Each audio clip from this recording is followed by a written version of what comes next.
It's now time for Ermanni and Edwards with Maz, live on the Woodward Sports Network. Every day, 2 to 4 p.m. Starring Ryan Ermanni, Michigan great and former NFL baller Braylon Edwards, and of course, Tom Mazaway. Let's talk some sports.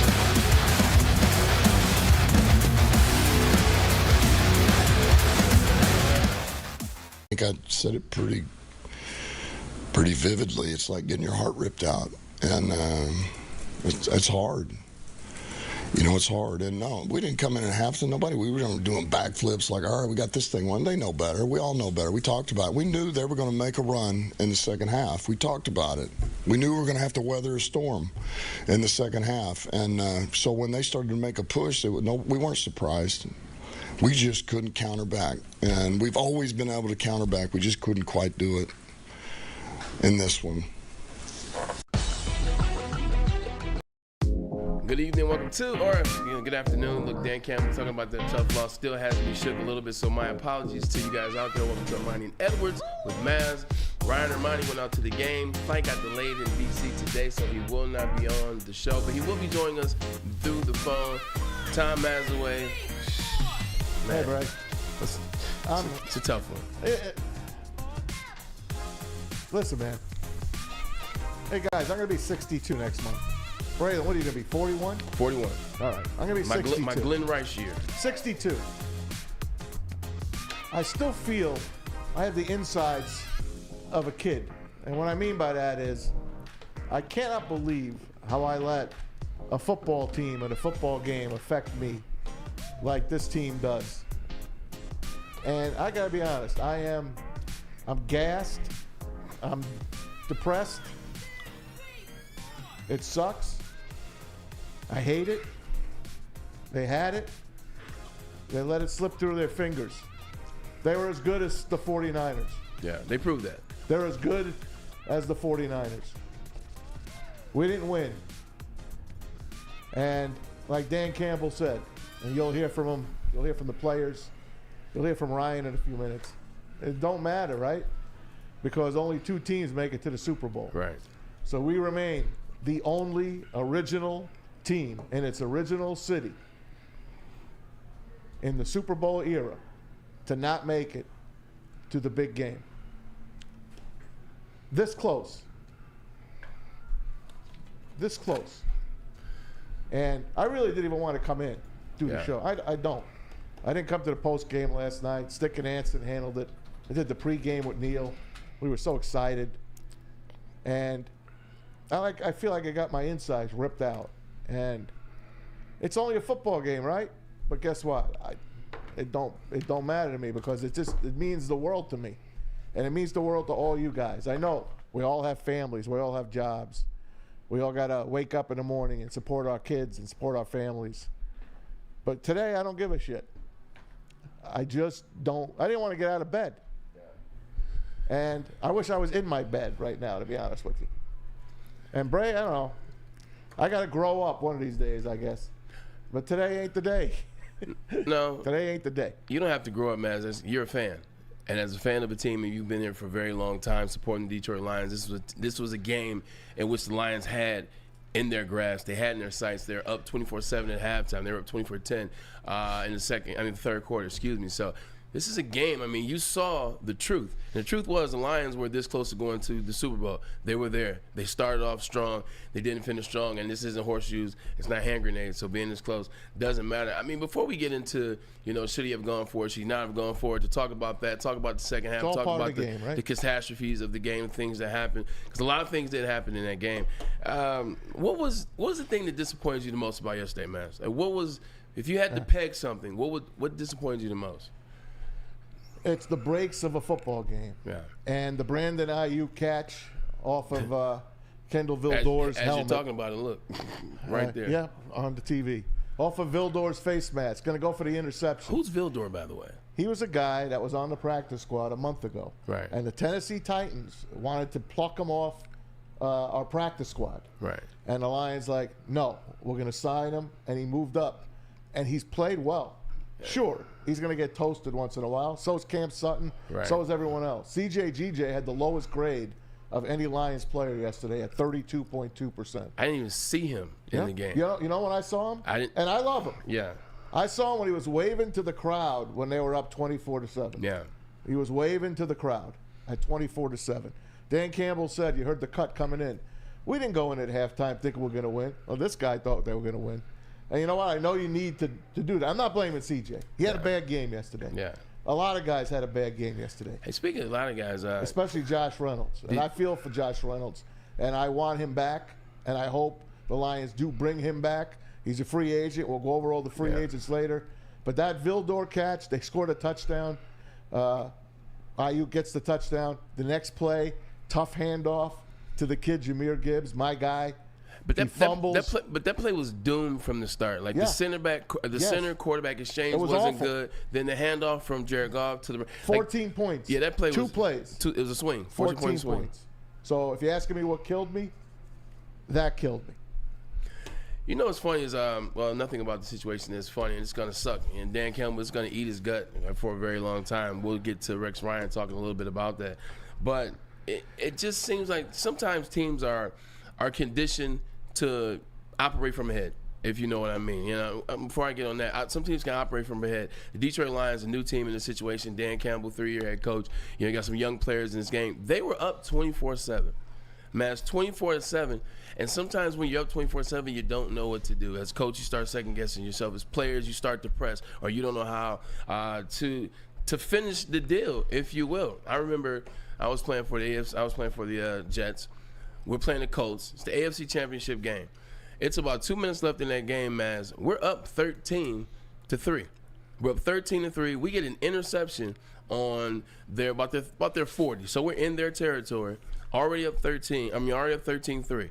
So we're like, oh man, and this is the first half. This is the first half, yeah. And we get the ball at the end of the half. So we're like, oh man, we about to wipe the floor with these guys. Yeah. Well, Brian Schottenheimer, the offensive coordinator, he decides to play for 3 points as opposed to go for a touchdown, as opposed to be aggressive. Plays for the 3, go 3 and out. Guess what happens, Maz? Jay Feely missed the kick. Yeah. So now we're not down. Now we're not up 16-3. Now we're not up 20 or 20-3. We're still up 10-3 or 13-3. And the sheriff gets the ball. 33 seconds. He went down, scored a touchdown to Austin Collie and the team. Now we're up 13-10. You might as well be losing. We went in at halftime. We were getting the ball, Maz, and you just wouldn't have known it because everybody was out of it. But sometimes you don't know how to play with a league. And I think yesterday the Lions players pressed, and I think coaches pressed a little bit as well. They did.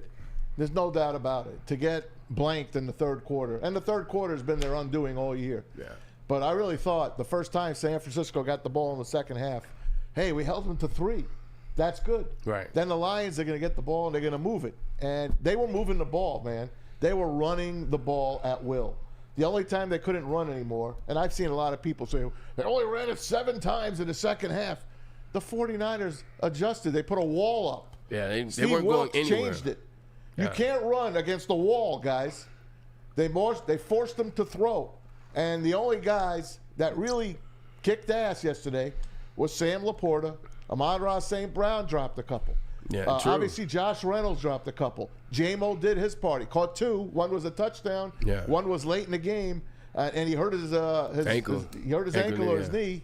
Thank God. He had a drop. Yeah, he had a drop He had a big as well. drop, yeah. Jared Goff ran for his life a couple times, and that's when they got him. On those 4th downs, when he was running, when he gets running, we all know he's not the same when he's sitting in the pocket or when he's running. The difference is Brock Purdy, with his legs, won his team that game. And anyone that says Brock Purdy's a game manager, you're out of your ass. I was just thinking that. You're out. Don't watch football anymore. Yeah. That's the real deal, that kid. That kid won his team the game. 2 things about Brock Purdy that stood out to me. One was when they lost to Baltimore. Remember they got rolled by Baltimore. Hell yeah. They got rolled. That game won Lamar Jackson the MVP trophy, right? We'll get into that guy as well. Oh, yeah. That game won him the MVP trophy. Brock Purdy had 4 interceptions. But if you watched it, kept throwing. You can tell he has that dog in him. You can tell he has that look. Kind of like Brett Favre. Yes. So one's like, look, man, we're gonna make something happen. Most times when guys start throwing interceptions, man, especially like younger guys, they either start throwing to the check down, and if they're not throwing to the check down, they're taking sacks. Like, he kept going. Then last week, you watch it, the Green Bay game. The one thing I told you and Ryan, I said, the one thing I'm nervous about, I said, yeah, they look beatable in there in spaces. But what happened when Brock Purdy absolutely had to have it at the end of that game? He go down and score a touchdown. He drives him down the field and score a touchdown. Guys like that, they're dogs, man. They wait for those moments. They don't let – remember we talked about short-term memory. Had short-term memory. Threw a pick to Malcolm Rodriguez. All right, so what? That happened. Now what's going to happen next? So you got to give him a lot of credit, man. He went out there and won that game with his team. Brock Purdy, he's on that next level. He's not top 5. I'm not saying that. He ain't that. But he's one of those He's ones. top 10. 100%. Listen, you in the back, we were talking. You hit it on the head. You and Lindsay. The play that really broke him was running for his life. Yeah. The opposite way, throwing across the field. And what's the guy's name? Jennings goes up with one hand behind his back and brings it down to get the first down. Yeah, Brock. The Lions force a punt there. It's a different game, man. Yeah, 100%. They made the plays. Brock Purdy running for those first downs. That play to Jennings.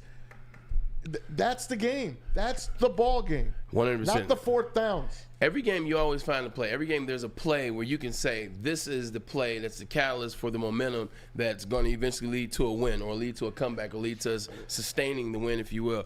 That play to me, it was the one, because now you got a guy pulling his best imitation of Patrick Mahomes, scrambling left, throwing back to the right, and then Jennings, the third wide receiver, catching with one hand. When you start to see plays like that happen, and you're like, we're in for a long day, man.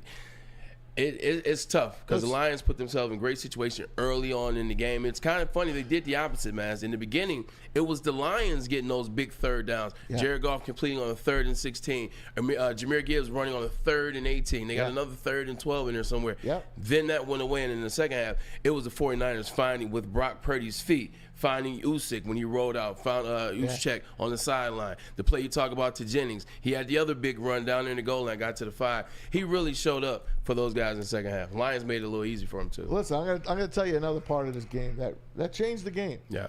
It's 21-7. Here we go. And the Lions have a 4th and goal from the 1.5, 2-yard line maybe, or is it 2.5? 2.5, 3, yeah. And they're waiting, and they're waiting, and they're looking. And Dan Campbell wants to go for it so bad. Yeah. He wants to go for it so bad. And I'm at a party. Everyone's screaming, kick, kick. I'm like, he ain't kicking. He's going, and I want him to go for it. You know how bad he wanted to go for that? And you know what he did? Kick the field goal. He kicked the field goal to go up 24-7. Guess what? He knew 24 wasn't enough. He knew 24 wasn't enough to beat this team. I told everyone all week, Lions at least scoring 24. We know that. Right. They scored, and they did it in the first half. Yeah. If they go up 28-7 there, it's Katie bar the door. It's over. They kicked the field goal there, and then they eschew the field goal the other 2 times. And I'll tell you why, guys. It goes back to the same thing I've been telling you for 2 years. You don't have a kicker he trusts. Michael Badgley voted the best-looking guy in the NFL. He is. He's good-looking. He can't kick. Yeah, we kicked the 54-yard field goal. You're right. You're right, against the Rams. He won him that game. Indoors. Perfect surroundings.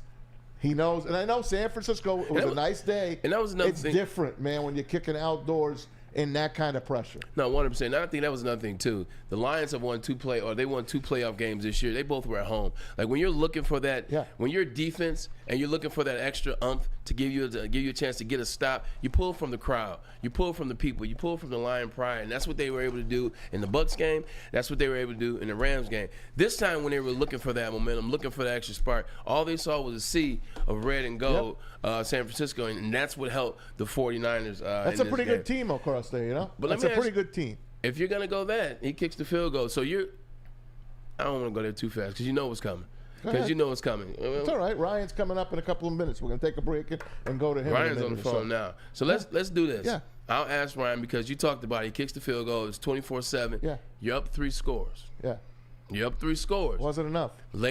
Later on in that game, you had a chance to be up 3 scores, and you didn't take it. I get it. So let's ask Ryan what he thinks about that. Man, it's lots to unpack. Man, it sucks, man. It's been a good season. We will touch on that as well. Sure has. A lot of people are just living in the moment. They're forgetting about 12-5. They're forgetting about King of the North, and they're forgetting about 2 playoff wins. So we'll get to that. But first, a message from WSN merch. That's me. I got my look. Tired of wearing the same old stuff. I say it all the time. You're tired of wearing the same old things, going to the same old places, and looking like everybody else. Well, go to woodwardsports.com/shop because you got the best merch in the business, softest material, the great things, and the hats, the scullies, the snapbacks, got the t-shirts, got the crew necks. You got it all, man. They got the right colors, right schemes.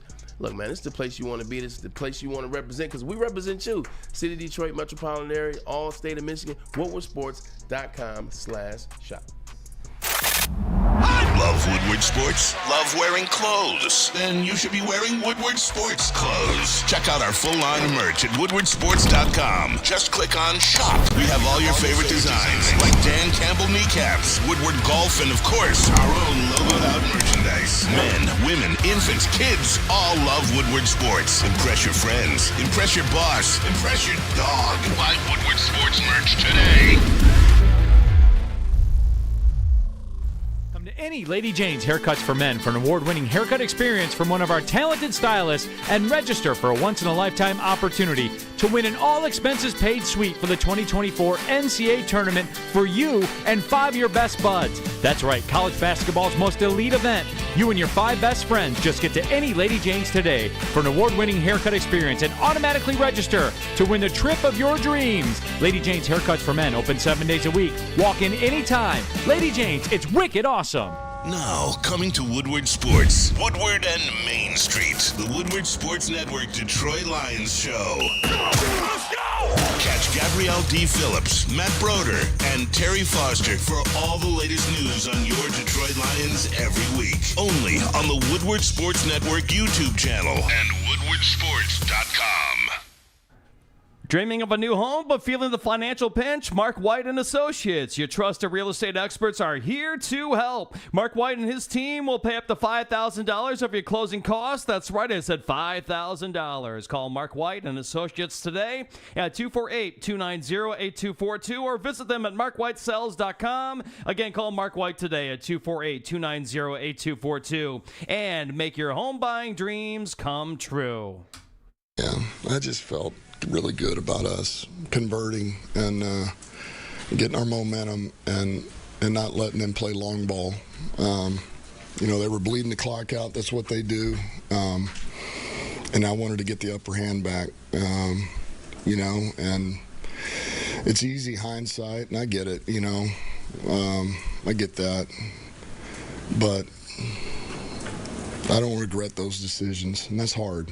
It's hard because we didn't come through. It wasn't able to work out. But I don't, and I understand the scrutiny I'll get. That's part of the gig, man. But we just didn't work out. Yeah, we're talking about the fourth downs yesterday. They were 1 for 3, the Detroit Lions. Welcome back to Ermanni and Edwards with Maz. You notice Ryan Ermanni isn't here, but Ryan Ermanni will be joining us by the phone. What's up, big guy? How you doing? Hey, Ryan. What's up, guys? It makes me sick I'm not there. I planned on being there today, and then blame United. It's not your fault. I'd like to thank United Airlines for a 4.5-hour delay at Washington Dulles. Yeah, we've been up since 8:30 a.m. yesterday, and we did the game. We flew out from San Francisco. We couldn't get a direct into Detroit, so we flew from San Francisco to Washington Dulles, 5 hours, over a 5-hour flight. Supposed to have a 40-minute layover in D.C. and then a quick flight to Detroit, and then boom! As soon as we landed, how about a 4-hour delay, man? Are you kidding me? But hey, here we go. It's all good. I'm with you guys, and that's all that matters. Hey, Ryan. Guys, I'm sick. Hey. I'm sick to my stomach. Hey, I'm stunned. Ryan, I got nothing. Ryan, before you get into it, before we get to talking about the game, the atmosphere, the game, the fourth down calls, because that's what we just heard from Dan Campbell talking about that. That's the big concern on everybody's question. Should he or shouldn't have he? What was that energy like out there? Just talk about being out there. You were there. You were in the mix. Talk about what the game was like, or at least until the end, I should say. You felt it immediately. Yeah. Right in the third quarter when the Lions decided to go for it on fourth down instead of kicking the field goal and going up 3 scores, you kind of sat there and said, okay, now you hope that doesn't come back to bite you. Because I think what everybody's forgetting in this whole thing is that Dan Campbell doesn't always go for it. All I hear everybody say, oh, Dan Campbell goes for it. This is what got him here. Actually, Dan Campbell doesn't always go for it. In fact, at the end of the second quarter, when it was 4th and goal at the 3, Dan Campbell, if he always went for it, like people are telling me he always goes for it, you know what he would have done? He would have went for it then instead of kicking the field goal going up 3 scores. But that was the absolute right call at the end of the first half to get points and to go up 3 scores. Why he abandoned that thought process in the second half, I just can't understand. I can understand the argument the first time in the third quarter.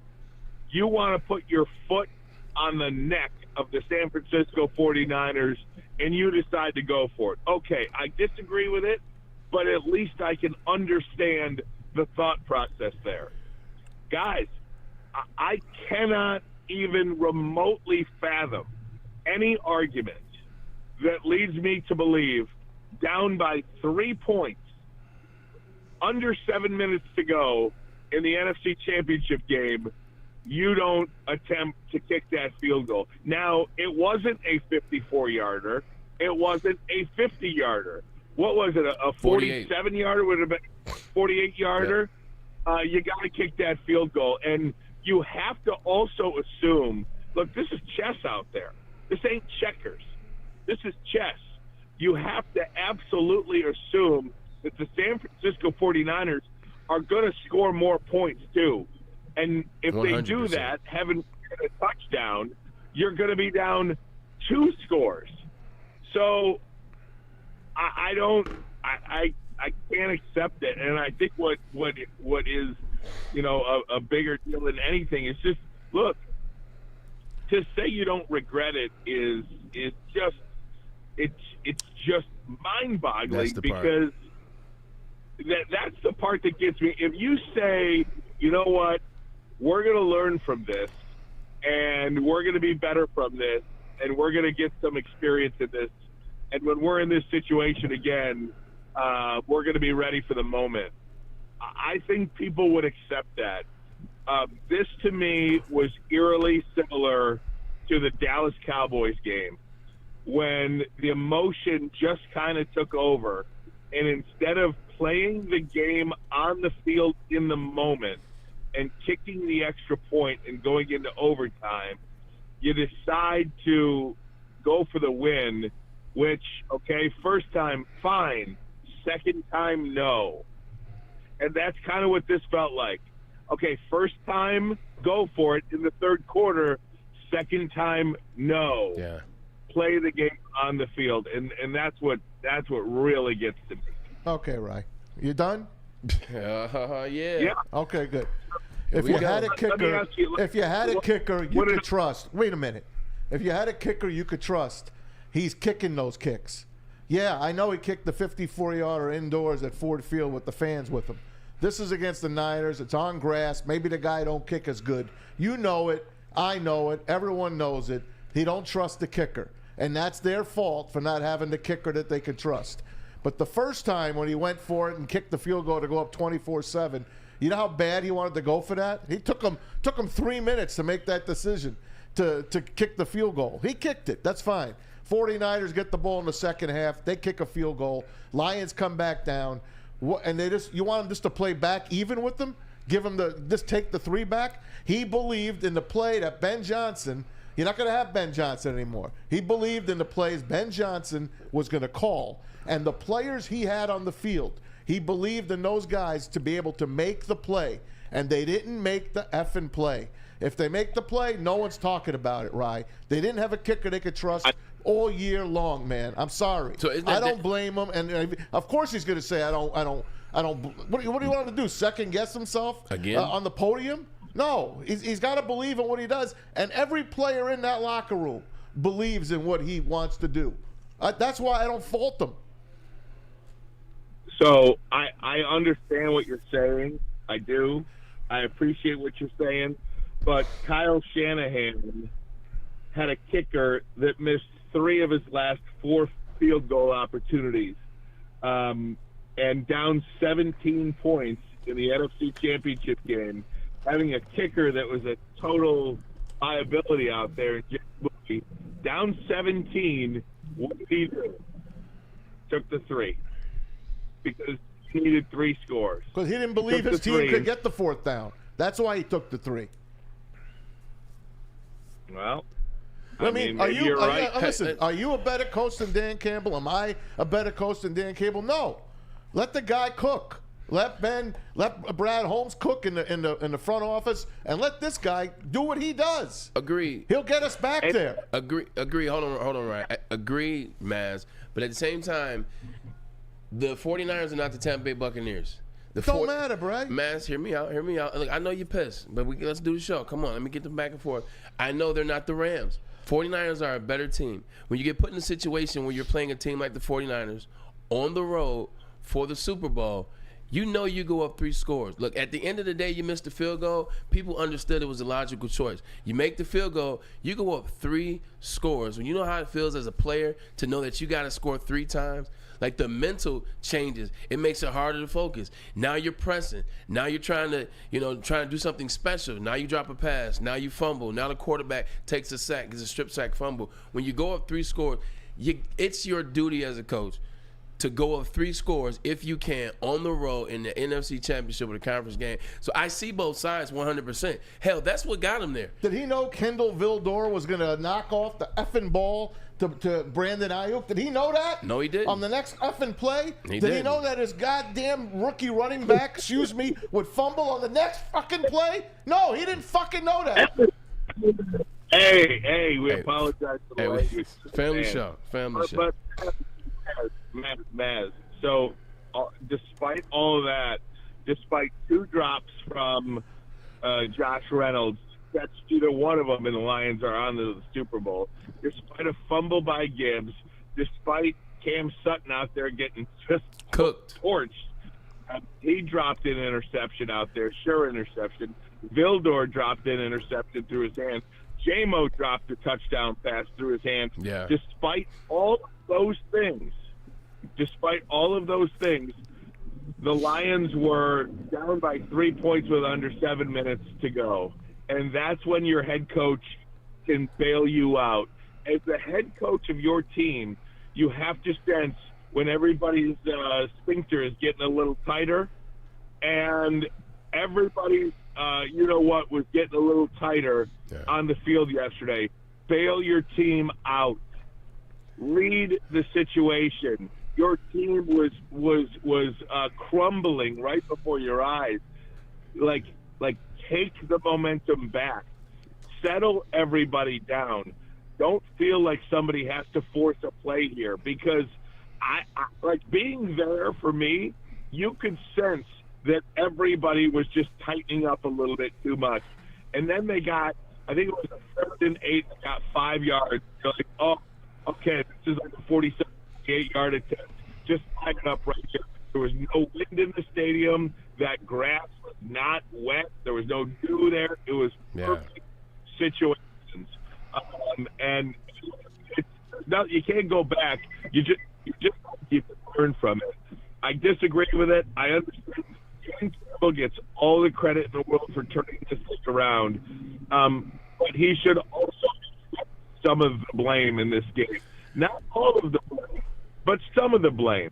1 of 7 things go their way, and we're talking differently about it, but they didn't.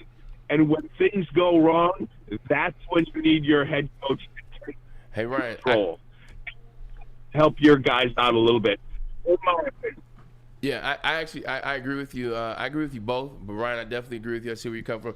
Do you have time to stay through one more segment? I just want to ask you a question about yesterday. Maybe not even a whole segment. You got time for me, buddy? No problem. Hang up. We got to Whatever recall need. you because you got a crappy connection right now. Hang up. JB will call you back. All right, we'll call you right back. We'll get Ryan back on the phone. I want to ask him a question about playing ahead. You know, when you're a young team, when you're a young players, and you're up ahead, sometimes you don't always know how to close out games, and that's where the comment comes in about Dan Campbell having to bail them out. But first, let's get a message from Planet Fitness. Yes, Planet Fitness is your home of the judgment-free zone where anyone, and I mean anyone, can feel comfortable and work on their fitness goals. At Planet Fitness, you'll experience a squeaky clean gym with tons of equipment, a full body workout in just 30 minutes, and all memberships include fitness training. You get all this just for $10 a month with no commitment. Now remember, no matter where you are, there is always a Planet Fitness nearby, with more than 50 in the Metro Detroit area and thousands more throughout the world. Find your local Planet Fitness today, or as always, check them out online at planetfitness.com. Love Woodward Sports? Love wearing clothes? Then you should be wearing Woodward Sports clothes. Check out our full line of merch at woodwardsports.com. Just click on Shop. We have all your favorite designs, like Dan Campbell kneecaps, Woodward Golf, and of course, our own logoed out merchandise. Men, women, infants, kids all love Woodward Sports. Impress your friends. Impress your boss. Impress your dog. Buy Woodward Sports merch today. At work and at home, we're there with smarter security solutions. Featuring complete automation with customized alerts and more. For over 90 years, we've been the company that's been counted on to protect what matters most, all with personalized service and care. Right now, for a limited time, receive a free video device plus free installation with a new home system. Guardian Alarm. We protect Michigan. Now, coming to Woodward Sports, Woodward and Main Street, the Woodward Sports Network Detroit Lions show. Let's go! Catch Gabrielle D. Phillips, Matt Broder, and Terry Foster for all the latest news on your Detroit Lions every week. Only on the Woodward Sports Network YouTube channel and woodwardsports.com. Your home is your most important asset. Flexibility in the sales process is key. When you work with Mark White and Associates, you can cancel at any time, for any reason, without penalty. Speaking of flexibility, check this out. Who you work with matters. Hire the best broker in the game.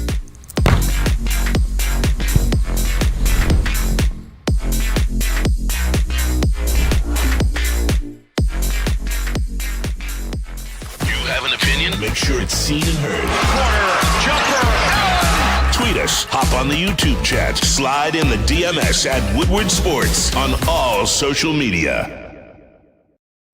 That was Ermanni with Maz. Ryan Ermanni will be joining us by phone. What's going on, big guy, man? So I'm just happy you're back. I'm happy you made it back because, you know, sometimes at East Coast trips like Dulles, Philly, New York, you get stuck in those airports for a very long time. So, I mean, 4 hours is a long time, but I'm glad you're back and safe.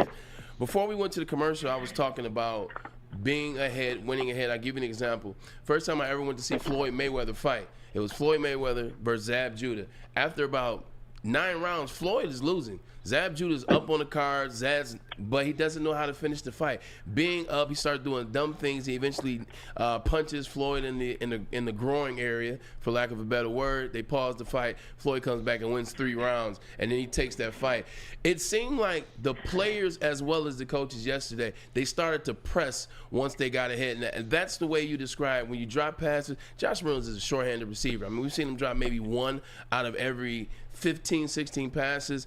Yesterday, he drops 2. Jamison Williams has a chance to make a play. He made some great plays in that game, including the one on the sideline that he took. Thought he had his best game of the year. 100%. Like, he gave us hope for next year. That was one of the small bright spots in that loss yesterday. Laporta was awesome. But Laporta was awesome. I mean, but some of the things you see, it's a new team, a young coach trying to learn how to win ahead. It's not an easy thing to do. I've been in a situation with the New York Jets. We got there. We were young energy, got ahead, didn't know how to seal the deal. Did it feel like when you were there, you're watching the comeback starting to happen, and you're watching the Lions unravel, did it kind of feel like that a little bit, Ryan? Just seemed like it was a new space for them, and they kind of didn't handle the moment?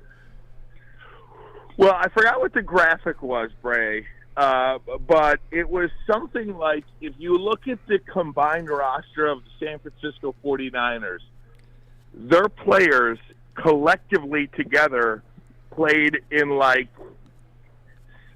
over 73 combined championship game, like experience in the championship game. 73 games. The Lions, 7. Yep. Alex Anzalone, C.J. Gardner-Johnson, and Jared Goff. Yep. Those are the only 3 players that played in the championship game or had any experience at that level. And I think in the second half, you saw that experience kind of, come to fruition. The 49ers did not panic, and the Lions couldn't make a play to save their face or whatever, the saying is. Save their life. Yeah, they couldn't do it. Let me ask you this, Rye and Bray. Yep. Yeah. For all the people that are anti-Dan Campbell today, going for it on 4th down instead of kicking the field goal. Can I just say something though before you go, Matt? Go ahead. This anti-Dan Campbell. Yeah. Nobody wants Dan Campbell fired. I didn't say that. Nobody's saying like. I didn't say I know that, but you're Dan calling him Campbell out. is like a.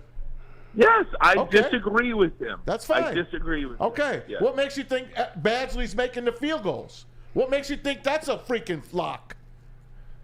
Yeah. Well, I don't know that. Okay. Matt, because he So didn't why get a you might as chance. well throw it to your better players then?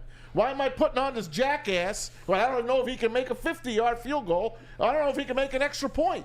Why am I letting him in instead of throwing a Sam Laporta or Amon-Ra St. Brown or Josh Reynolds? I'd rather take my chances with my better players. True. Yeah, no. I mean, I don't understand. I mean, he It didn't ain't miss Eddie any Murray. kicks It ain't yesterday. just Jason Hanson. True, man. But Right, but to he some- didn't miss any kicks yesterday. He made his field goal and Yeah. he made all his extra point attempts. To some extent, though, man, it's like it is. If you want to go that route, then it becomes the fault. Why is he still the kicker for the? That's their fault. And therein lies, that goes back to the coach, and it goes back to Brad Holmes. You still Brad have Holmes. You still have the same kicking situation. Look, people are going to get some things right. They're going to get some things wrong. What they got wrong is they still don't have a kicker that they trust, and it cost them the game yesterday 100%. This is where I'm at, Ryan, at the end of the day. I think this has been the thing. Let's just say the playoffs. Don't even have to say the season. This has been the thing. They play a bend but don't break defense. That's what we've been calling it. Baker Mayfield, 365 yards. You see what he did. Mike Evans, bend but don't break against the Rams. Matt Stafford, 347 yards or 57 yards. Puka Nacua, 182 yards and a touchdown and a huge play. Bend but don't break. What happens when you run into the number one team in your conference? Well, it broke. It tends to break. So I think people have to look at it from the same standpoint.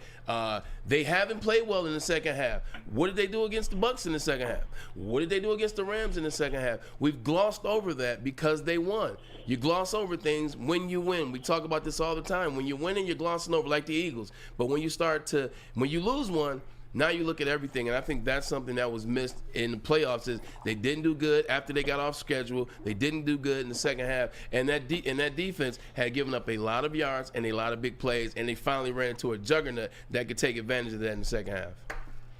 Yeah, and I'm not sitting here to kill Dan Campbell, but what I am here to do is I hope he does learn from this experience, because you can't keep blowing games.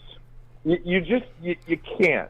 Yeah. You can blow them now, but I do think he blew the Dallas game, and I do think he blew this game. And I like, that's just my opinion. Yeah. And that's where I'm at on that. I don't, nobody's calling for his job, or nobody's saying he's a terrible coach. Nobody's saying that, but when you get 100% of the credit for turning this thing around, you are allowed to accept some of the blame as well, and that's just kind of where I'm at with that. I think he or any other coach that makes decisions that contribute to a loss, that's the name of the game. That's what you sign up for when you say, I want to be a head coach in the NFL. People are going to second-guess you. People are going to second-guess you in big moments. Hell, there is no bigger fan of Dan Campbell than Rex Ryan. And Rex Ryan was beside himself at these decisions. So, I mean, Rex it's knows. not like I'm here on an island by myself. And I never said you were. I said you No, Dan I know, Campbell, but, you Dan Campbell truthers are out there. Yeah, no, and Ryan isn't killing Dan Campbell at all. I mean, you guys, we on this show do nothing but support Dan Campbell, so it's not like that at all. But this is just some context from where Maz is coming from, Ryan. On the season, I believe the Lions were 15 of 20, 75% on fourth down and 3. That's what they were on the season. Michael Badgley was 9 of 20 in his career for 48 yards or more. I think things like that go into the thought process when you're making it. But that's less than 50%. Yeah, it's 45%. So, I mean, no doubt. When you're looking at it like that, it's like, I don't know. But at the end of the day, are you satisfied, even though the game ended like that, in terrible fashion of the unraveling, if you will, are you satisfied with the season and confident in the future, Ryan Ermanni? Absolutely. I mean, how can you not be? Yeah. And that is the expectation now moving forward and beyond, is not only to get to the NFC Championship, but to win it and win the Super Bowl. That is what the Detroit Lions franchise is expected to do from here on out. And you look at San Francisco, that's the 4th time in 5 years San Francisco has been to that game. They've lost 2 of them as well. It's not exactly the easiest thing in the world to do, to get to a championship game. So you win some, you lose some, you learn from it, and I think, Kyle Shanahan's previous experience in the moment in the championship game helped him out-coach Dan Campbell in the second half of yesterday's game. And hopefully now this is an experience that I hope Dan Campbell can take, and when he's in the position next year, hopefully, he will use that experience to his advantage as well. If you remember a couple years ago, last year in the playoffs, Dallas had a kicker, Brent Maher, who was horrible. Absolutely horrible. What'd they do? They went out and they got the USFL, XFL's best kicker in Brett Aubrey, and he didn't miss a field goal or an extra point all year till the last play, till the last game when Dallas was playing the Packers. Oh yeah, and he missed an extra point. The game was over anyway. That's the only point he missed, and you better go out and fix that position.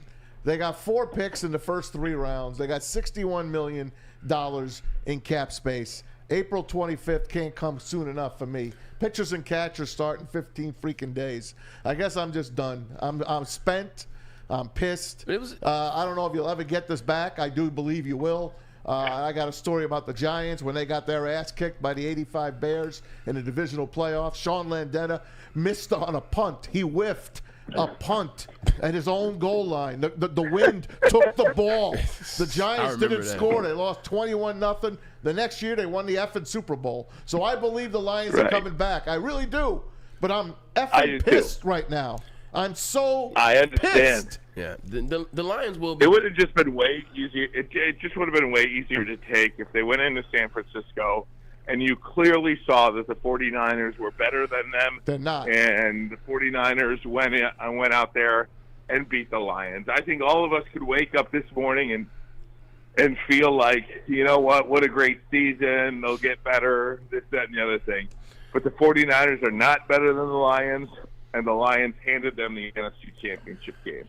Period. End of story. They did, but at the same thing, 2 things can be true. Let's not take away from what San Fran did in that second half, because they're like, Brock Purdy made some plays. He made some tremendous plays. Ayuk was tremendous for them. Deebo Samuel, hell, the guy wasn't even going to play, and he led them in catches. He made plays with his legs, made plays with his hands. They made some plays on defense. You see how they adjusted in the fourth quarter. You see how that defense shut down the run. So let's not take anything away from the 49ers. They are a damn good ball club, and they're going to the Super Bowl for a reason, but the Lions did make it easier. Ryan, before we let you get out of here, man, because I know you're tired, you need a nap. Just talk about how the Lions fans showed up. Let's talk about that. How did the Lions fans show up? Tell me about that vibe. How was the Honolulu Blue and Silver in the game? It was tremendous. I don't know how it translated to TV, but I would say easy 20-25% of the stadium was Honolulu Blue. They were loud, and it was just fantastic to see. Hey, one more point I wanted to make about the Lions yesterday, and one part that I hope they learn from. They had 145 yards on the ground rushing in the first half. Yep. They didn't run the ball at all in the second half. Nope. Ben Johnson has to be better too. That's Ben Johnson gets off. Ben Johnson gets a lot of leeway because of what a great offensive play caller he is. But my goodness, man, he's got to be better too. You gotta run more than 8 times in the second half with a 17-point lead. Yeah, 100%. Also, too, it's like we've been talking about. It's the glossing over of the second half. They have not been a good team in the third quarter all season long, with the exception of the Chargers game. I can't really name you a game where they just kept lighting it up. Maybe I can't give you one where they kept lighting up or they figured out in the second half. Got to be better in the second half. You can't build a lead and then try to play not to lose, because when you run into real teams like the 49ers, they're not going to let you not lose. They're going to beat you. So, Ryan, glad to have you back, man. I can't wait to see you tomorrow. Thanks, it'll be fun. fellas. We can dive into You it. Get got some it. rest. You have definitely earned it. Ryan Ermanni. I'll see you, Ryan. We miss you, Thanks, buddy. fellas. All right, get All some right. rest. We appreciate you. Lions, baby. Lions, we'll be back. baby. We'll be Hey, back. 12-5, Lions, King of the North, baby. 2 playoff wins. You know what, Ryan? Hey, sometimes you got to look at the good, and there was a lot of good this King of the North. King of the North, King like of the Jon North. Snow. There we go. All right, baby. All right, love you, I'll Ryan. see you. All right, bye. Yeah, that's Ryan Ermanni. That's his take. He was out there, so he got a chance to see it firsthand and in person. So definitely probably hit him a lot harder than it hit us. Pause. We're gonna take a quick break. Bullshit.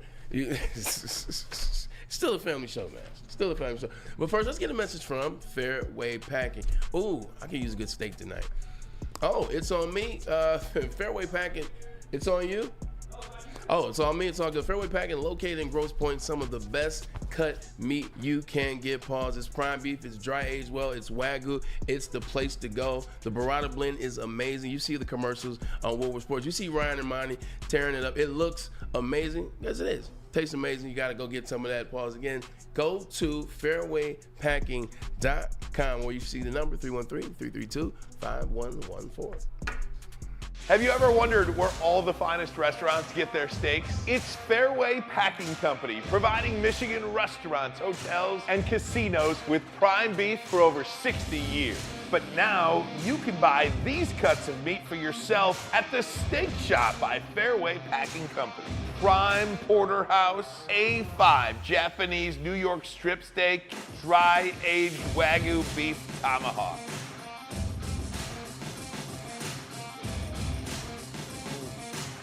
Delicious. Get to the Steak Shop today. Enjoy fine wine, have a private party, and get the finest cuts of meat anywhere. The Steak Shop on Mack Avenue in Grosse Pointe Woods, or order online, fairwaypacking.com. Now, coming to Woodward Sports, Woodward and Main Street, the Woodward Sports Network Detroit Lions show. Let's go! Catch Gabrielle D. Phillips, Matt Broder, and Terry Foster for all the latest news on your Detroit Lions every week. Only on the Woodward Sports Network YouTube channel and woodwardsports.com. Any Lady Jane's Haircuts for Men for an award-winning haircut experience from one of our talented stylists, and register for a once-in-a-lifetime opportunity to win an all-expenses-paid suite for the 2024 NCAA tournament for you and 5 of your best buds. That's right, college basketball's most elite event. You and your 5 best friends just get to any Lady Jane's today for an award-winning haircut experience and automatically register to win the trip of your dreams. Lady Jane's Haircuts for Men, open 7 days a week. Walk in anytime. Lady Jane's, it's wicked awesome. We aren't quite sure if they consume more beer or sports. Either way, the heavyweights are here. Live on Woodward Sports, daily 5 to 7 p.m. It's a new era in sports wearables, new designs, amazing apparel, and ultimate swag. That's right, swag. Gotta get to woodwardsports.com/shop. That's where the new merch is happening. Hoodies, tees, hats. You heard me talk about it. We keep talking about it. Broder wears it all the time. Ryan Ermanni wears it all the time. The guys in the back, they wear it all the time. The stuff is dope. I really, really like that green hoodie. Kind of has like a Milwaukee Bucks feel to it, an old school Detroit Pistons jersey if you want. That's woodwardsports.com/shop. Sometimes you can only say so much. You got to live it, unfortunately. You got to get your heart ripped out, which we did. And it's a lesson learned. And look, I told those guys, this may have been our only shot. Do I think that? No. Do I believe that? No. However, I know how hard it is to get here. I'm well aware, and it's going to be twice as hard to get back to this point next year than it was this year. That's the reality. And if we don't have the same hunger and the same work, which is a whole nother thing, once we get the off season, then we got no shot of getting back here. I don't care how much better we get or what we add or what we drive. It's irrelevant. It's going to be tough. Everybody in our division is going to be loaded back up, and you're not hiding from anybody anymore. Everybody's going to want a piece of you, and which is fine, which is fine. But so it's hard. You want to make the most of every opportunity, and we had an opportunity, and we just couldn't close it out. It stings. It stings. Dan Campbell after the game, the Lions lost 34-31 to the 49ers. Talking about getting back, it is difficult. Welcome in Tom Mazaway, Braylon Edwards. Maz is absolutely correct. Because what happens now is, just looking ahead to next year, one, teams know you're for real. Teams know you're the real deal. Like, even they kind of knew it coming into the season, but once they start rolling, teams know it, so they knew it a little later in the season. Now they know. They're 12-5. They won the North this year. They won 2 playoff games, and they were a nickel's throw away from beating the 49ers and getting to the Super Bowl. Now you play a schedule with the big boys. Now your schedule next year is tougher. Now teams are gunning for you. You're going to get everybody's best. Everybody's coming from start of the game to end of the game, giving you everything they have. And also, Tom Mazaway, next year, this North won't look like it did for the better part of the season. You got the Chicago Bears are going to get. They're going to get a number. They're going to get 2 twos for Justin Fields. They'll draft Caleb Williams. They're going to be better. You saw what that defense was at the end of the year. Obviously, the Packers. The Packers are the real deal. Last time we played them, if I'm correct, we lost to the Packers on Thanksgiving. So it will be tougher to get back to this point next year. Minnesota as well. I know Kirk Cousins, we'll talk about him later. If he wants to stay there, he said he wants $90 million guaranteed to stay in Minnesota. Hell no. That's a good division, guys. It's one of the top 2 or 3 divisions in football. He's 37 with a bum Achilles. Like, I'm not giving you $90 million. Well, the league is tougher, like you said. Back in your day when you went to 2 AFC Championship games. First of all, I didn't play in the 40s. Yeah, okay, you made me feel real old. AFC Championship I'm coming up on 41. I'm sensitive. Okay, 62, man. You be quiet. I'm sensitive. Hey, kid. You be quiet. I'm sorry. All right. Back in my day, Rex Ryan. I play against LT. How did he handle the losses? How did he talk to you guys after those tough losses? He was always committed, like Dan Campbell. Pittsburgh and Colts. 100%. We lost to the Colts 2009-10, and then we lost to the Pittsburgh Steelers in 2010-11. He was always in love with the team. He was in love with the players in there. He talked to us as men. He said, "Fellas, couldn't have a better team. Couldn't have better men in the locker room." So he came from that point. But at the same time, he told us real. He told us real. He would go around the room and just kind of point out. We were inches away, and guys were accountable, whether it was a drop, whether it was a fumble, whether it was a missed tackle, whether it was a missed field goal. Guys were accountable. He called guys out. But he always said, look, I believe in the guys in this room. I believe in what we're building. And I think that's where Dan Campbell is going to get guys, and he'll get the city to come back around, is I believe in what they're building. Like, we believed in Rex. The city in New Jersey, New York, they believed in what Rex was building. And we did end up going back the very next year. Lost again, fucking Brian Schottenheimer. But anyway, we went back. We knew what we were. We believed in the message. We believed in our leader, which was Rex Ryan. And I think that's the same thing that you'll see this year with Dan Campbell. These guys believe in Dan Campbell. You heard Amon-Ra St. Brown after that game. He was hurt, but the first thing he did is back Dan Campbell. Jared Goff, the list goes on. Dave Montgomery. They believe in their leader. They believe in what they're doing. And they built a great foundation here in Detroit. Look, I don't see this as we're not getting back or it's going to get tough. It'll be hard, but the Lions will be back for a couple of years.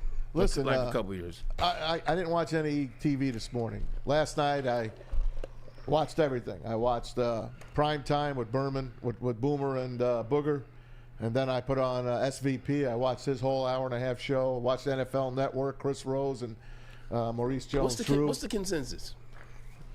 The consensus was it's half and half. Okay. Lions, a lot Players of guys like, coaches. hey, we're not faulting Dan Campbell. Scott Van Pelt and his partner, not Stingray Steve, but Stanford Steve. They're like, hey, he got him there this way. You live by the sword, you die by the sword. But, there's other guys, too. This morning, I didn't hear it, but I saw it on Twitter. Rex Ryan on Get Up today, Mike Greenberg show. That's Dan Campbell's #1 fan, by the way. Yeah. Well, here's what he had to say about you guys, Braylon.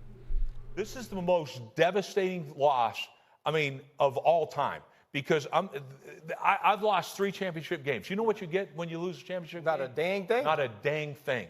Nothing. Absolutely nothing. This will haunt you for the rest of your life. And I'm telling you, because I get it. I can remember every damn one of those losses. Everything about plays.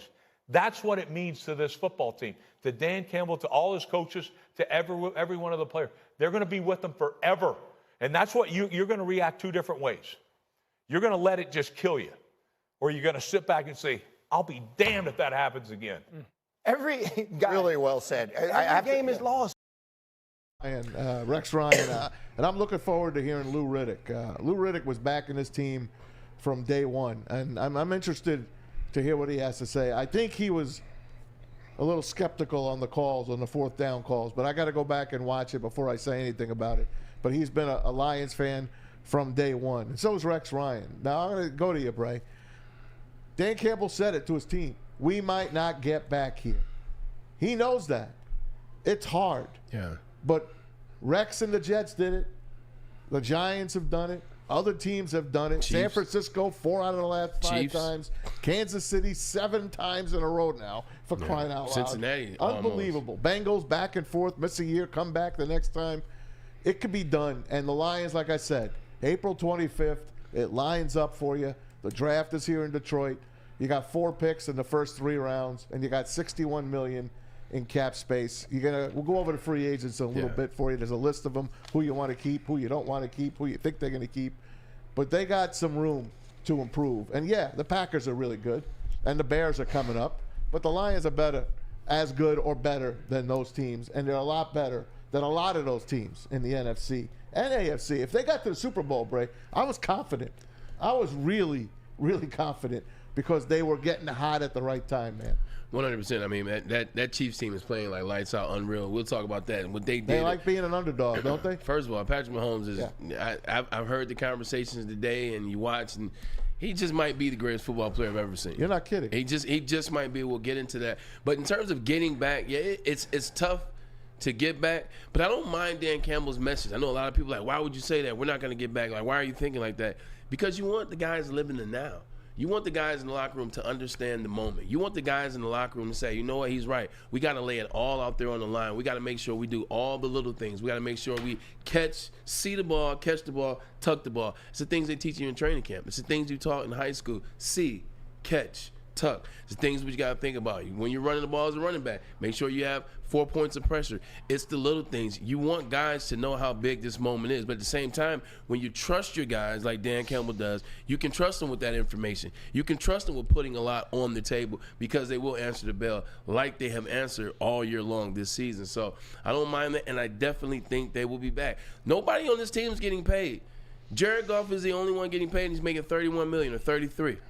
Next year, obviously, you pay Amon-Ra St. Brown, you pay Aiden Hutchinson, you pay Dan Campbell, you bring those guys, you pay Jared Goff. Penei Sewell. 100% pay Penei Sewell. Can I say something? Where was Aiden Hutchinson at yesterday? He was trying his hardest to get there. He was trying his hardest to get there. Understood. James Houston got there a little late, but he got there. Understood. Where was Aiden Hutchinson at yesterday? I don't know, man. I don't know. They keyed on him. APB. That's supposed to be someone else is supposed to be able to get in there. He didn't have a bad game. I saw him. He was pressuring. 0, 0, 0, 0 is what that 0.0. Bingo. That's what their stat line like. When you're that guy, look, we're calling him an elite guy. We're saying he's the next guy that's going to jump into the Watt category and to the Bosa category. Well, you know who I saw yesterday often in a lot? Saw a guy named Nick Bosa in there a lot. Now, his defensive line as a whole. He had 2 sacks, but he was, defensive line is much better than Detroit Lions. So let's not lie about it. Chase Young's big ass was over there. So he was a bum. You said what? He's a bum. I feel you, but he's going to the Super Bowl. Yeah. He's got no effort on a couple of those plays. This is why I don't like getting invested into something. When you get invested, it hurts. Like when you get invested, like you're bothered by it. Like the Detroit Lions, I could give a fart about the Lions my whole life. And then all of a sudden I started doing Woodward Sports with you guys. Then you brought me in, and now I'm a Lions fan. Now I woke up today and I didn't feel good. And now, I'm not as sad as you, but I woke up like I'm pissed. Because I was excited. I was thinking about the Lions being in the Super Bowl. I was thinking about the city of Detroit. I was thinking about the people that have had to suffer through all of this, like yourself, like Ryan and Monty, like everyone in this network, like everyone in this city. Like, today is one of those days, man, I understand your pain. I finally see the pain. Listen, and I feel it. My girls called me. They were crying. Yeah. My daughters, one's at MSU, one's at Grand Valley. They all were with their friends watching the game, really invested. My little daughter was with me, Maddie. We were at a house party. Thank you to the Dickies, by the way. Great party. Unfortunately, I made them into Lions fans. Yeah. I did them wrong.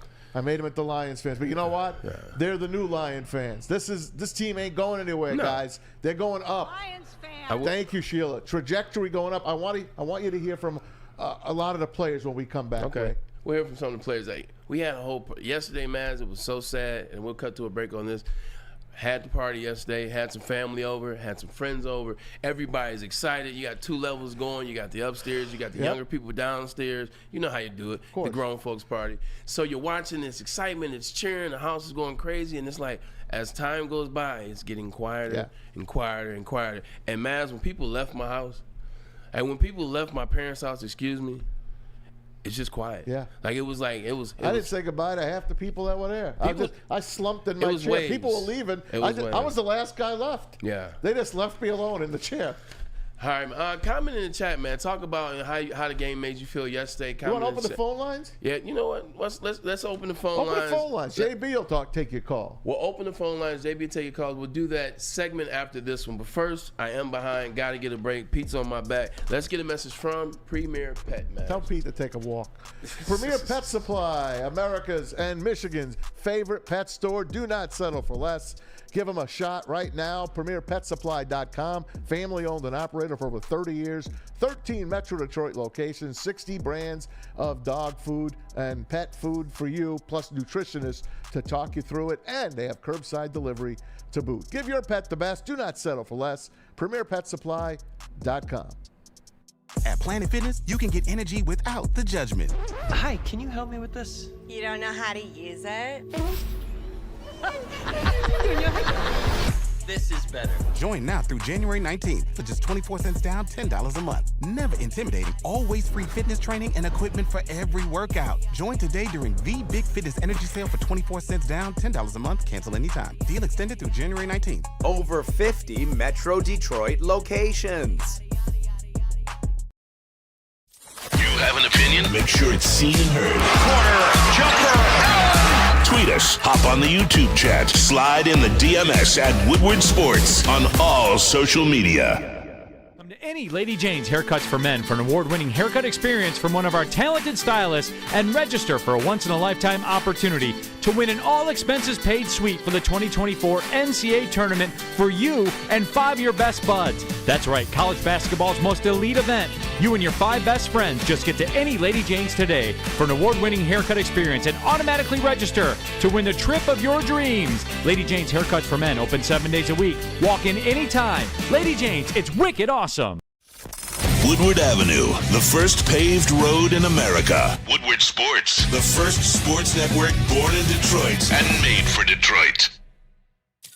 Thank you to all the fans for making Woodward Sports your #1 online destination for Detroit sports. We promise not to drop the ball. Hey, hey, come to Lady Jane's Haircut for Men for an award-winning haircut experience. Register for your chance to win a trip of your dreams, all expenses paid suite to the 2024 NCAA tournament. That's right, no expenses spared for you and up to 5 of your best buds. Lady Jane's Haircuts for Men, open 7 days a week. Walk in anytime. It's wicked awesome. I just feel like we're, a little bit like everybody else who didn't make it, and everybody else who lost. Unless you're San Francisco, and who won the other one, I don't even know. KC, then you got a pretty bad taste in your mouth. And it's what's great about this sport, what's great about the game, it's what's great about the tournament, and it's also what just crushes you. Won the Chiefs game. Did not even know who won the Chiefs and Ravens game. That's how locked in that this guy is. Welcome back, Woodward Sports. Ermanni, Edwards, and me, Maz, JB, and Pete in the house today. Ryan's plane was lousy, so he's just getting home maybe a few minutes ago. That's that flying United Air, man. Hey, what are you going to do? I think all the airlines are like that. After a big game like that, you knew something was going to happen. Come on, Fox 2, man. Y'all got to get with Delta, man. I mean, how about a straight flight? You ever hear of a straight flight? Exactly. It's Fox 2. Non-stop, for crying out loud? Nonetheless. Yeah. Welcome back. Dan Campbell, you heard him after the break, guys. Look, the guy did his best for you. The guy did his best. Are you going to make always the right move? No, of course not. Even the greats, Vince Lombardi, Tom Landry, the works, Bill Parcells, Bill Belichick, you're all going to make it. Pete Carroll, for crying out loud, in the Super Bowl. In the Super Bowl, instead of running beast mode, they throw the damn ball and they lose the freaking Super Bowl. Malcolm Butler. Look, that's a bad mistake. Pete Carroll hasn't been the same since. No. No. So it ain't easy, is what I'm trying to say. It ain't easy. No, it's not easy, Maz, at all. And nobody's knocking Dan Campbell for his aggressiveness and how he goes for it. Hell, that's how we got here. Everybody in Detroit is excited when you go for it on fourth down. You look at the Chiefs game. You look early on in the season, they go for it in their own territory. They get it. When you get it, it feels good. But the thing about it, pause. When the thing about it, though, you can hold people accountable. Dan Campbell is a head coach. He is on display for the world to see. And if he does something that you go the opposite way, you know what? You call him on the moment in that. Just like you give people their flowers. Hell, what do we say about Ben Johnson? He's a genius. He's done this with the offense. He's done some amazing things. We give him all the credit. But then in the second half, when you struggle a little bit, it's okay to say, hey, look, Ben's got to get better in the third quarter. Ben's got to make some better calls in the fourth quarter. So it's okay to point out where people stumble a little bit. But Dan Campbell is right. He's the guy for the job. He is this. He is. And the people is us. And we are him. So at the end of the day, like, for the people that are, going heavy on Dan, and maybe he's not the right guy. I'm not going to let it happen. Like, no, we're not going to let that happen to Dan Campbell. But at times, this is a learning moment for Dan Campbell, and it sucks because you heard what Rex said. It still eats at him. Look, how many times have you heard me talk about the NFC Championship game? Obviously, it still sticks in my craw. You didn't make the big game. That's got to stick in your craw. And what did he say? He said, you don't get remembered. See, if you make the Super Bowl and lose, like, people remember the Eagles last year. They remember that they made it. They remember how good that year. But when you have such a good season and you're knocking on heaven's door, but then Peter doesn't open it up, it sucks. And a lot of people would feel that way. I feel it just like what Rex feels. Yeah, Jared Goff yesterday, I thought he did the best he could. It wasn't his best game. He threw some balls that should have been caught. Let's face it. This ain't his fault at all. Jared Goff after the game.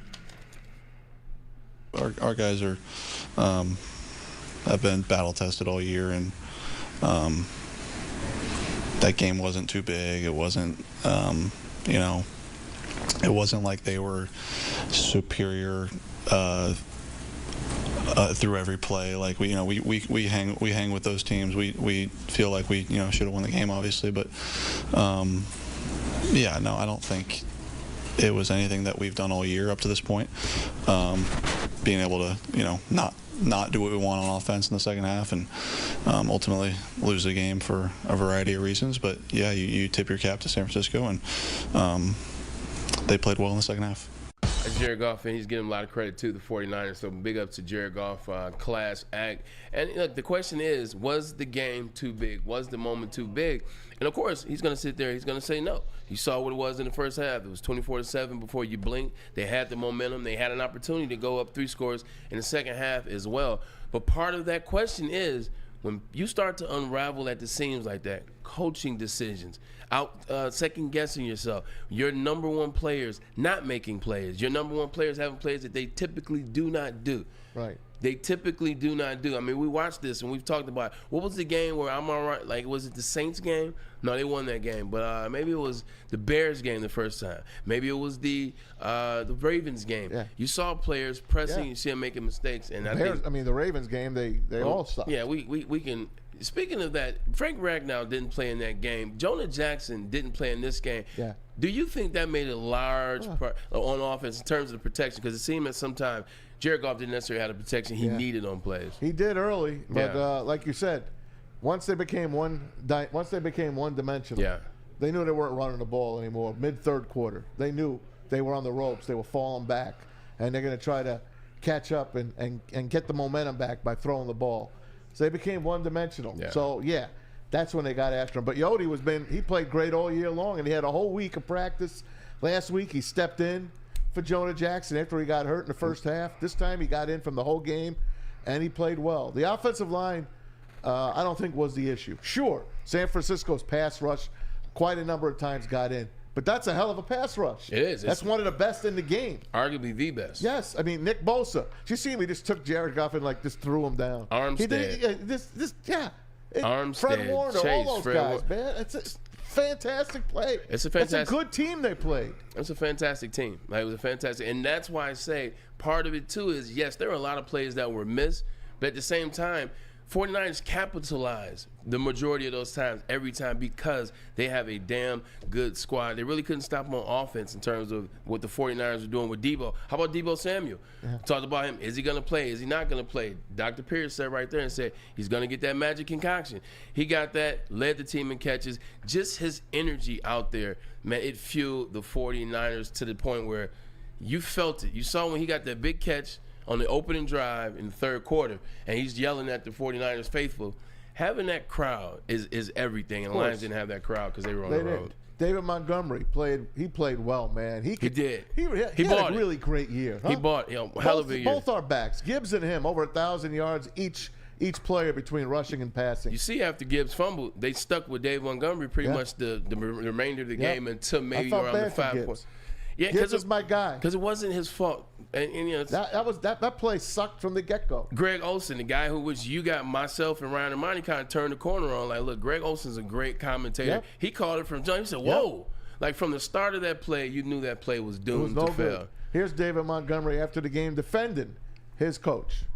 Like I say, every time I get asked that question, like, Dan is the best coach in the league. Like, every call that he makes, we trust and we behind him. Like, every call that he's made has been the right call. So,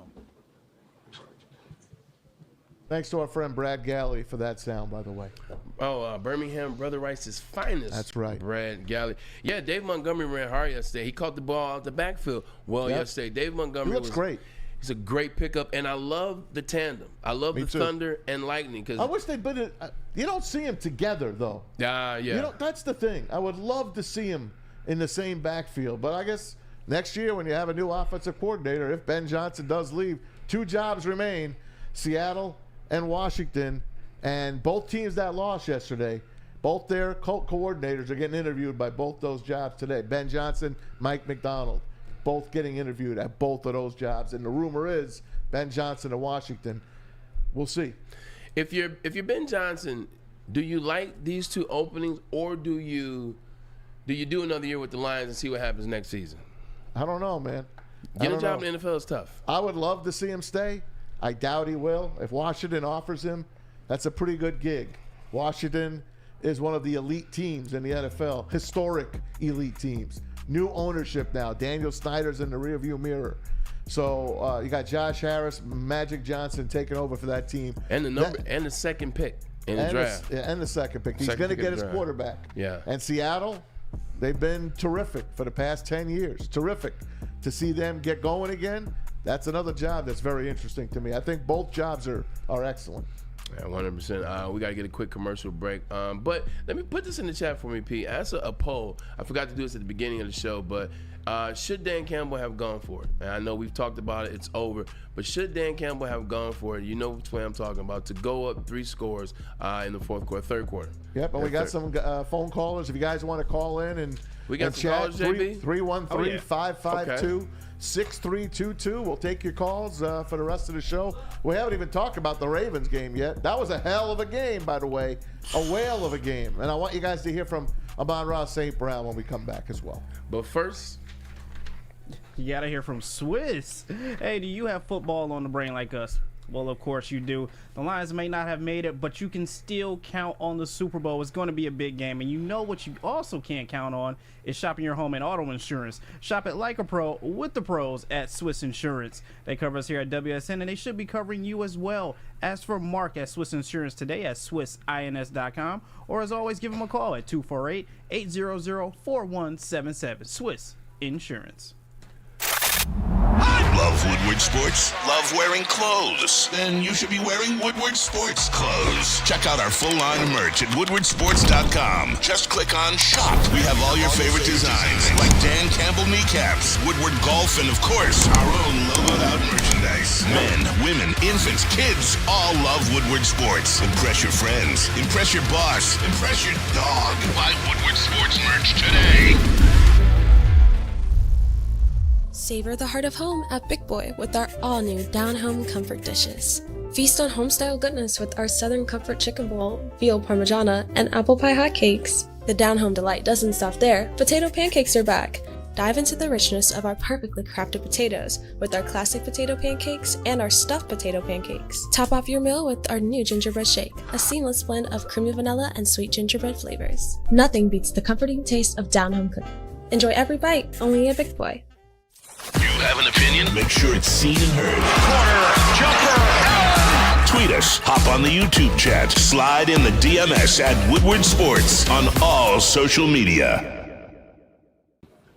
I know we accomplished a lot this year, but our ultimate goal was a Super Bowl, and we were within reaching distance, and it's nothing's worse than almost making it, and these are the losses that you'll remember forever. The Lions leader in Alex Anzalone, who had a really, really, really good year and has been here since. Good. Dan Campbell is playing with fractured ribs. Playing with fractured ribs. The man's a warrior. It hurts, and he's right. But I like his attitude and his sentiment that, you definitely saw that it hurts. He's at his locker. He's reflecting on the game. He's reflecting on where they could have done better. But at the same time, you can hear the optimism for next season.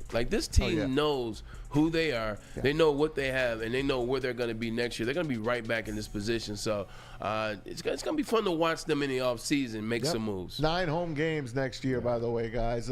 I do believe there's a good chance that we will be playing in either Germany or London a game as well. So some exciting things to look forward to. The way the Lion fans travel, you don't think they'll travel to London or Germany or even Mexico City? It's crazy because I never pegged the Lions for a huge travel following team. I just you do now. You see it. I got friends that have gone out to the games. David Logan, friend of the show, shout out to Dave.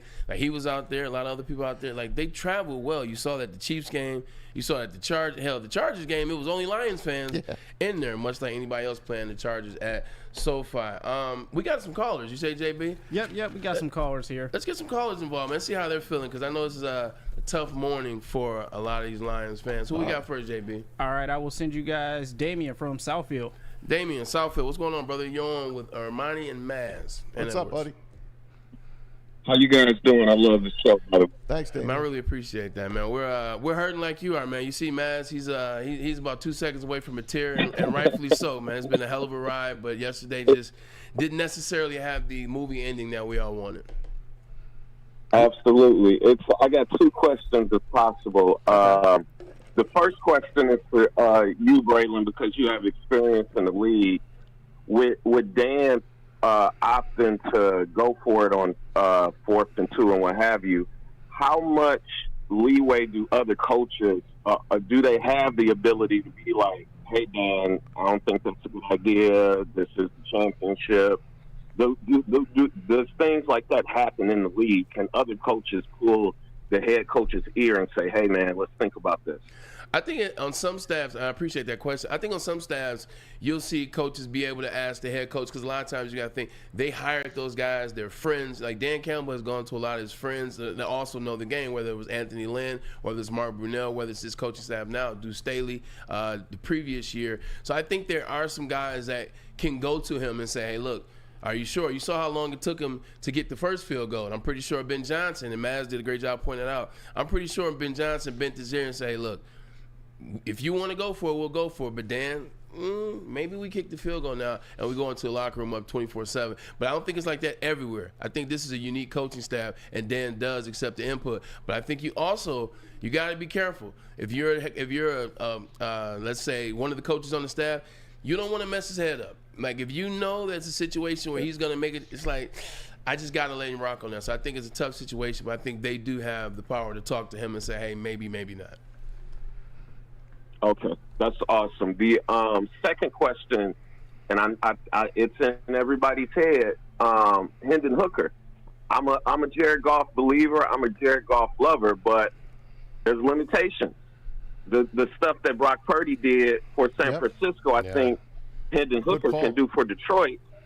At what point? Yeah. Because Goff's probably going to get a contract and what have you. I don't think we have the 3-year, 4-year window that Love was given. At what point do we allow Hendon Hooker to show the stuff that we need for him to do for the team, and Goff continue to, not do? It's a good question, Damian. It's been in the back of my head all season. Yeah. Good question, Hey, Damian. Damian, we appreciate you calling. Thanks for those two questions. Maz, you want to touch that? Yeah, they drafted Hendon Hooker for a reason. 3rd-round pick. Yeah. Brad Holmes don't waste picks. He don't waste picks. They got him on the team for a reason. They babied him all the way through. He's been the emergency quarterback the last month of the season into the playoffs. Yeah. We're going to see what he can do in a full training camp. I don't know if there's going to be I don't think him and Jared Goff are going to have a duel to see who's going to be it. We know Teddy Bridgewater is retired. You saw Dan Campbell. I forgot he was on the team. If you didn't see it, Dan Campbell walked out with his arm around Teddy Bridgewater, walked out of Levi Stadium last night. They were pushing their suitcase, and Dan Campbell was just chatting them up. He didn't get in a damn game all year. So he got paid. He had a pretty good gig, a good ride. I wish Teddy Bridgewater could have seen it all the way through to the Super Bowl. But Hendon Hooker is going to get a shot at this. Now, that said, Jared Goff, he's got another year left on his contract. He is going to make a few extra dollars here. The Lions will reward him for what he did. He got them to where they are now. And can he be the quarterback of the future? He can. But you said it, Damian. There are limitations. He's a statue. There's no question about it. No movement in the pocket. Very little. And when you get him on the run, bad things happen. And San Francisco got him on the run, and bad things happened yesterday. Yeah. Hendon Hooker's there for a reason. He's there to compete. Yeah, man. Hendon Hooker's there for a reason, 100%. You're talking about a guy that if he doesn't tear his ACL in the season against Alabama or the game after, maybe could have won the Heisman and definitely would have been a first-round pick. So there's a reason why you drafted. They do have limitations. Talking about Jared Goff and staying in the pocket. Look, when everything's perfect, Jared Goff can have amazing games, but look, everything's not going to be perfect because you're not going to be able to have this type of salary. Like what they're paying, they're not paying anybody anything. Once you start paying people, you got to start letting this lineman go. Got to let this lineman go. Got to remove this player, so things won't be perfect. Hendon Hooker is there for a reason. I don't know what it is. Maybe they do something like the Geno Smith contract. Maybe you do him a 3-year, front loaded. He's going to get something. He'll get, and he deserves he'll definitely get it. But Hendon Hooker will be waiting in the wings. JB, who's the next caller? Oh, let's figure it out. But yeah, Maz, Hendon Hooker, man, it's an interesting thing because it's like 2 weeks ago we were talking about Jared Goff and how he won the Rams game, and now he's earned his bag, he's earned the money, he's going to be the quarterback. Then they go against the Bucs, same thing, 2 touchdowns, no interceptions, 277 yards. But now you start to see the imperfections when you lose, and now it's already who's up next. It's funny how that kind of works. I know. Sorry about that, guys. It's all right, man. You good? A lot of calls coming through in today. Go ahead, buddy. What we got? All right, I will send you guys John. I didn't get where he's from, but here's John for you guys. Hey, John. Welcome to Woodward Sports. John, what's up, buddy? Hey, thanks, fellas. I'm originally from Detroit. I live out here in the Washington area. Okay. I go by Silent Service on YouTube. I'm an ex-submarine sailor. There we go. Silent Service. Appreciate that. Hey, I've been a Lions fan, Maz and Braylon. As long as Mad, Braylon, you're new. I turned 59. True. So I did one whole career in the Navy and like 17 years in civil service. Thank you for your service. So we're still working for the Navy, but I have been waiting for the Lions to get to the Super Bowl for so long, and I thought I was tasting it. It was right there, and then it got away. I'm angry, but this is my team. I've been riding with them since Gary Danielson, Dexter Bussey, and all those guys. Wow. And I'm gonna go down to the ground with them. So I'm very grateful for the season. It was more than I thought they would do this season. I thought they'd win the division, get a playoff game, but they've gotten far. And I think that this is only to serve them in the future. And I think they're going to win the Super Bowl. And I want to say I love your show. Thank you. I think Ryan was a little off today, but yeah. Hey, he had a long trip. Hey, definitely. He's been in the airport for the better part of Thanks for the call, John. 12, 13 hours. John, we really appreciate your call. And that's the thing. And that's why I want the fans of the Detroit Lions to be today. Look, yesterday was tough. You know, whether it was, whichever player you want to say had a blunder, whether it was whatever coach had a blunder, the Detroit Lions went 12-5 after a season where they almost made the playoffs, and everybody said they can't keep that same momentum. You looked at the schedule. They're not going to beat the Chargers. They're not going to beat the Chiefs. They're probably not going to beat the Ravens, which they didn't. But they went 12-5. They beat the Chiefs in open. They won in prime time. They won for the nation to see. They won on Monday night. They won on Thursday night. So I think and then they win 2 playoff games. They beat some tough teams. The Rams were cooking with grease momentum-wise on offense, and they still had a chance. They beat them. They beat the Bucs with that defense that was starting to play like the defense that won the Super Bowl. So there's some good things to point out this season. And then they lose in the NFC Championship on the road, 31-34. It was a damn good season. It just sucks because of how it ended yesterday. It was a damn good season. Yep, just a little short. Who you got next, JB? Oh, yeah, I will send you guys Rob calling from Orlando. Rob from Orlando. How you doing, buddy? Hey, what's going on? It's actually Rob with a D. Oh, Rob. I mean, Hey, Rob. Like Roderick. Yeah. Gotcha. Yeah, like Roderick. That's my dad's name, actually. Okay, there it is. Shout out to Roger. Welcome in, man. Big Welcome to Roger. Woodward Sports. Welcome to Woodward Sports, man. Thanks. What you want to talk about? Oh, yeah. Actually, my name on in the chat is Teddy Fresh. I just want to say, unlike some of the other Lions fans, we had a great season. I'm a little disappointed, but like Naz mentioned, with $61 million under the top, I really think we're just a couple of players away, especially on defense. And I also believe we should probably drive maybe a couple of more offensive linemen. I think I don't know what's going to happen with Josh Reynolds, but hopefully our boy DPJ to get a little bit more involved in the game. And also, Braylon, I want to ask you this question. Matt brought up a good point. As a play caller, Braylon, why don't we see our 2 fastest guys, Gibbs and Jameson? Why don't we ever see them lined up on the stack set or on the same side where we can just run them crossing routes or have them run clear routes for everybody else, or have them have Jahmyr Gibbs and Mossy in a split back set? Why don't we see that? I'm just kind of curious about that. I'm with you, Rod. Yeah, great Thanks question. for the call, man. Appreciate that. Appreciate the call, Rod. And first thing you talked about what they did in the offseason, what they're going to do in the offseason. Yeah. You got to get some linebackers with speed. You got to get some linebackers with speed. Look, everybody saw the viral reaction I had when he drafted Jack Campbell. Yep. Because he's a stiff guy. Dante Whitner said it on Friday. I said it when he drafted him. Yep. He's a stiff guy. As Alex Anzalone, love him as a player. Love the energy that he plays with. Love the intensity. Love the passion. He's a stiffer guy.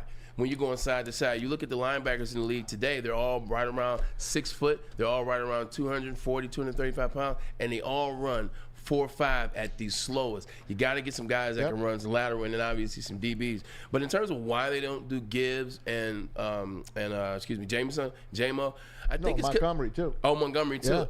I think it's because Put Gibbs and Montgomery in the backfield together. 100%. When you put Gibbs and Montgomery in the backfield together, they don't do it. But then it's a less amount of blockers. It's a less amount of blockers and less a lot of guys on the outside. Their offense is predicated on having 4 or 5 guys on the outside, including Sam Laporta at tight end, 1 guy in the backfield, and being able to have some space. I don't think that's what Ben Johnson is comfortable with doing, and that's why he didn't do it. So if that's the main reason, the next offensive coordinator that comes in, and maybe if Ben stays, he's going to have to do that because you put them in some unfair advantages. You saw the stack formations that the 49ers create with Christian McCaffrey, with Debo, Christian on their side, with Brandon Ayuk, or 2 backfield. They put Elijah Mitchell in the backfield, and then have Christian McCaffrey in a wide out earlier in the season.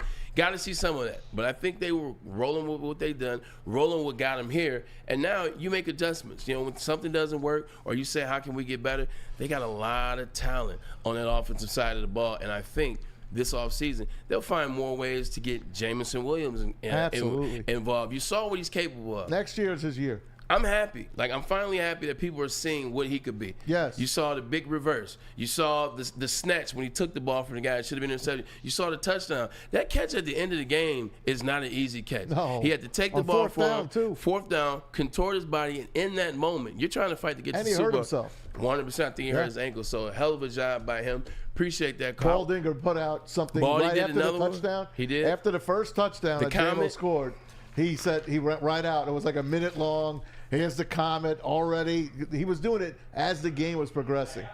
Oh, you got it? That's okay right now. It's all right. We all know he loves him. He calls him the Motown comment. The Motor City comment? Yep. All right, let's. Hey, we appreciate that call. I was actually in Orlando with the family for Christmas. We stayed at the Wave Hotel. It was pretty cool. Nice. JB, got another caller? Yes, we do. I will send you guys Devion from Saginaw. Say it again. Devion from Saginaw. What's the deal? Sag Nasty What's in the up, building. D? What's good, y'all?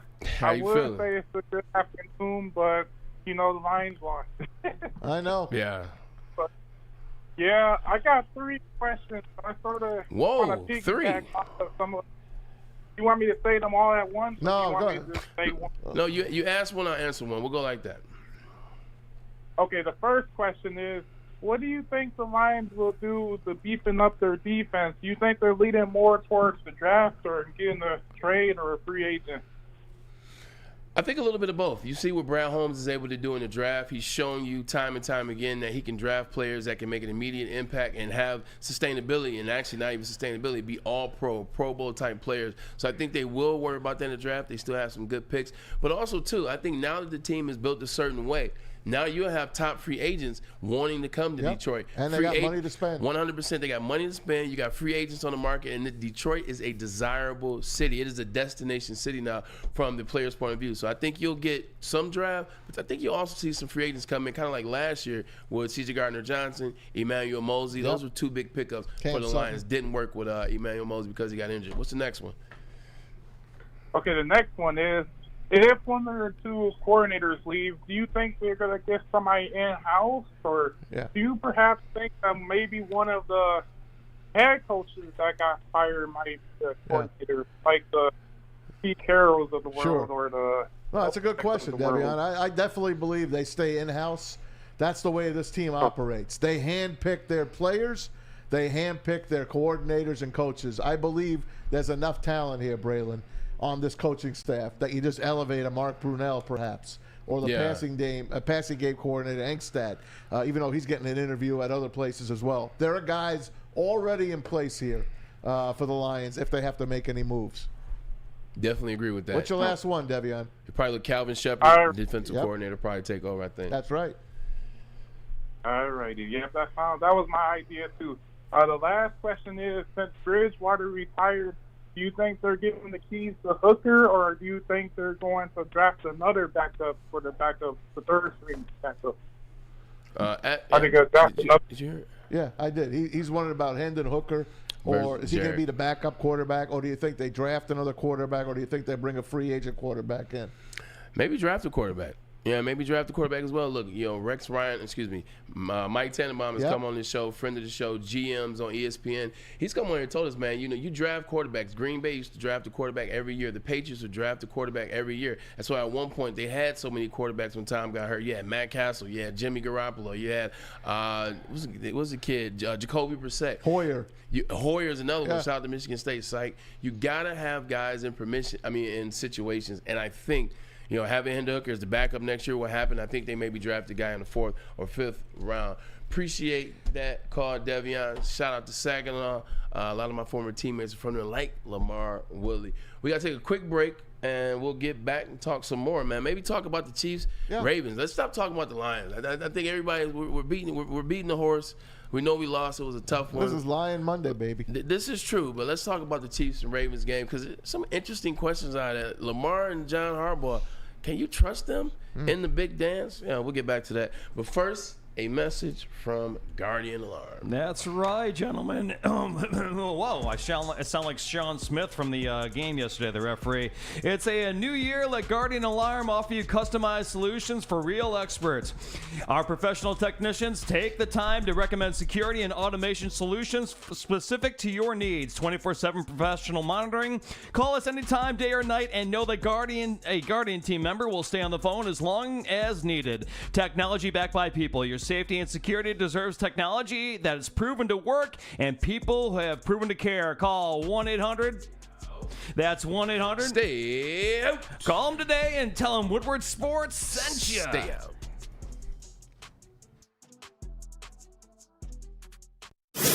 We aren't quite sure if they consume more beer or sports. Either way, the heavyweights are here. Live on Woodward Sports, daily 5 to 7 p.m. Stop searching for a vehicle and start finding one.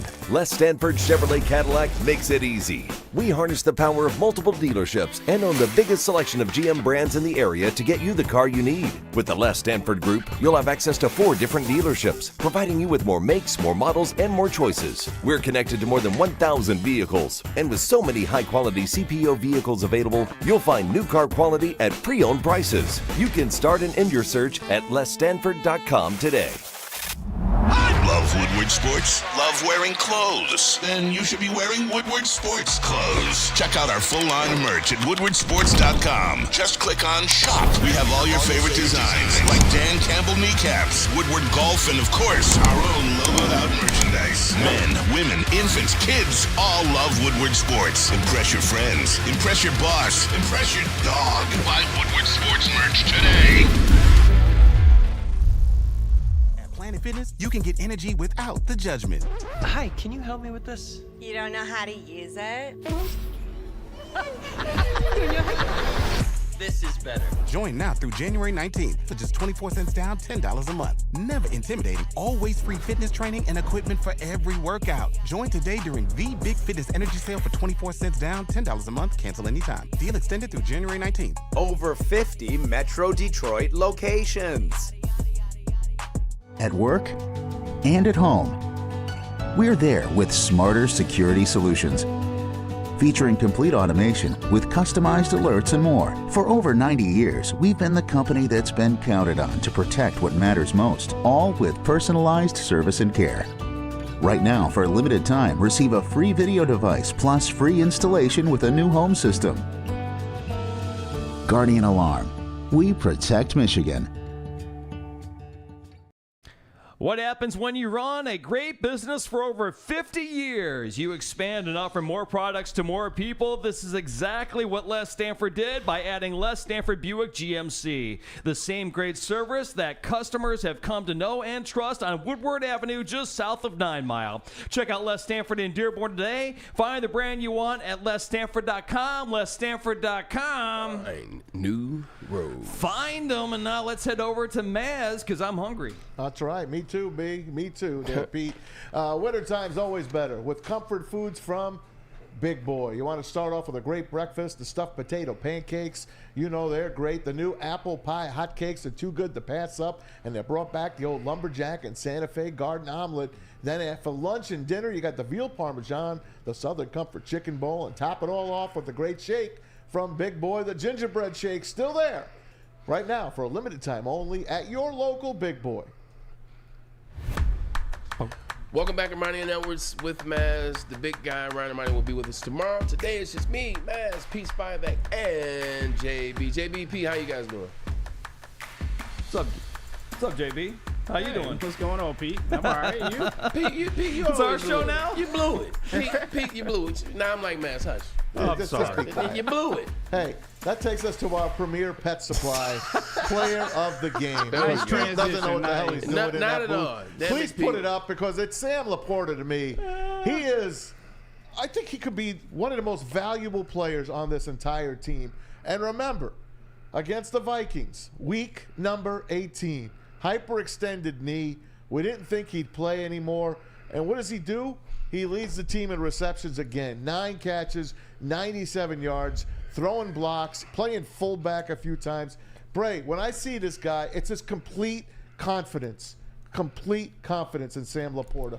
One of the top 5 tight ends already in the NFL. Yeah, you hit the nail on the head, top 5, and it's confidence. Look, he's coming from tight end U, but the crazy thing about it is we got rid of one tight end from Iowa for him. Yep. He's better than T.J. Hockenson. He is. And he went up against another Iowa tight end in George Kittle, Outplayed who him. in 3-4 years ago, we Yep. were calling the what? The best tight end in the league, and he outplayed him. Simply put, he shows up for the Lions. He shows up for Jared Goff, whether it's over the middle, whether it's down the field. He finds ways to make plays. He's so reliable. And he's not just a statue. No. He's not just a big tight No way. end, slow. He's catching, he's getting down. He's finding ways. And the best thing we liked about him in the draft when he got picked, he was great after the catch. He is. Yards after the catch. I love him. I love Yeah. when they're throwing to him, when they're throwing at him. I expect know something big. I expect something big. And guess what? He's going to get healthy and come back in July when camp opens up. And this Lion team is going to be ready to go. Premier Pet Supply, player of the game. Don't forget, they are premier. They are the best. Do not settle for less. Give them a try at PremierPetSupply.com. Maz, by the way, also, he's a rookie. Yes. Like, that's what people forget about him. I think he's so good that you forget this is year one for him. Yeah. Like, this is year one, and he operated at a level, like, he was an elite level tight end. The Lions and the 49ers were not the only game yesterday. The early game, two terrific games. Well, yeah, and the endings not so much, but yeah, two terrific games. Early game, 3 o'clock. Kansas City Chiefs, Patrick Mahomes versus Lamar Jackson and the Ravens. Everything was lined up. For the Ravens to win. You had Ray Lewis come out and do the Ray dance, do all that stuff, shimmy, get ready to do that. Then you had the weapons you needed. Said the weapons. Said, I don't have any weapons. Well, you got 4 wide receivers. You got 2 tight ends, Mark Andrews and Likely. You got 4 running backs. You had Gus Edwards. You got Dalvin Cook, Justice Hill. You got Lamar Jackson. You had the defense. Everyone's healthy this time. You're playing against the Kansas City Chiefs team and Patrick Mahomes, first time on the road in the NFC Championship. You looked at how they were in the season. Didn't know if they were going to make the playoffs after about week 9. Dropping everything. Andy Reid starting to second guess. Patrick Mahomes, he's starting to yell at people. He's yelling at press conferences. And then you watch him play. Maz, after that first drive of the game as a former player, I knew the Ravens were going to lose. Did you? Yet they still had a chance to win, Bray. They did. Yet they still, and the sickest man this weekend, the sickest man is Zay Flowers, another rookie who played his ass off. Yeah, he did. And you know what? What do they always say in hockey? They always catch in a fight. Who do they always catch? The second guy. It's football too. He was being held down. Yep. He pushed off after he made a great catch, threw the ball down, rookie mistake, got caught, 15 yards, another one, and then he scores the touchdown that gets him within 3 points.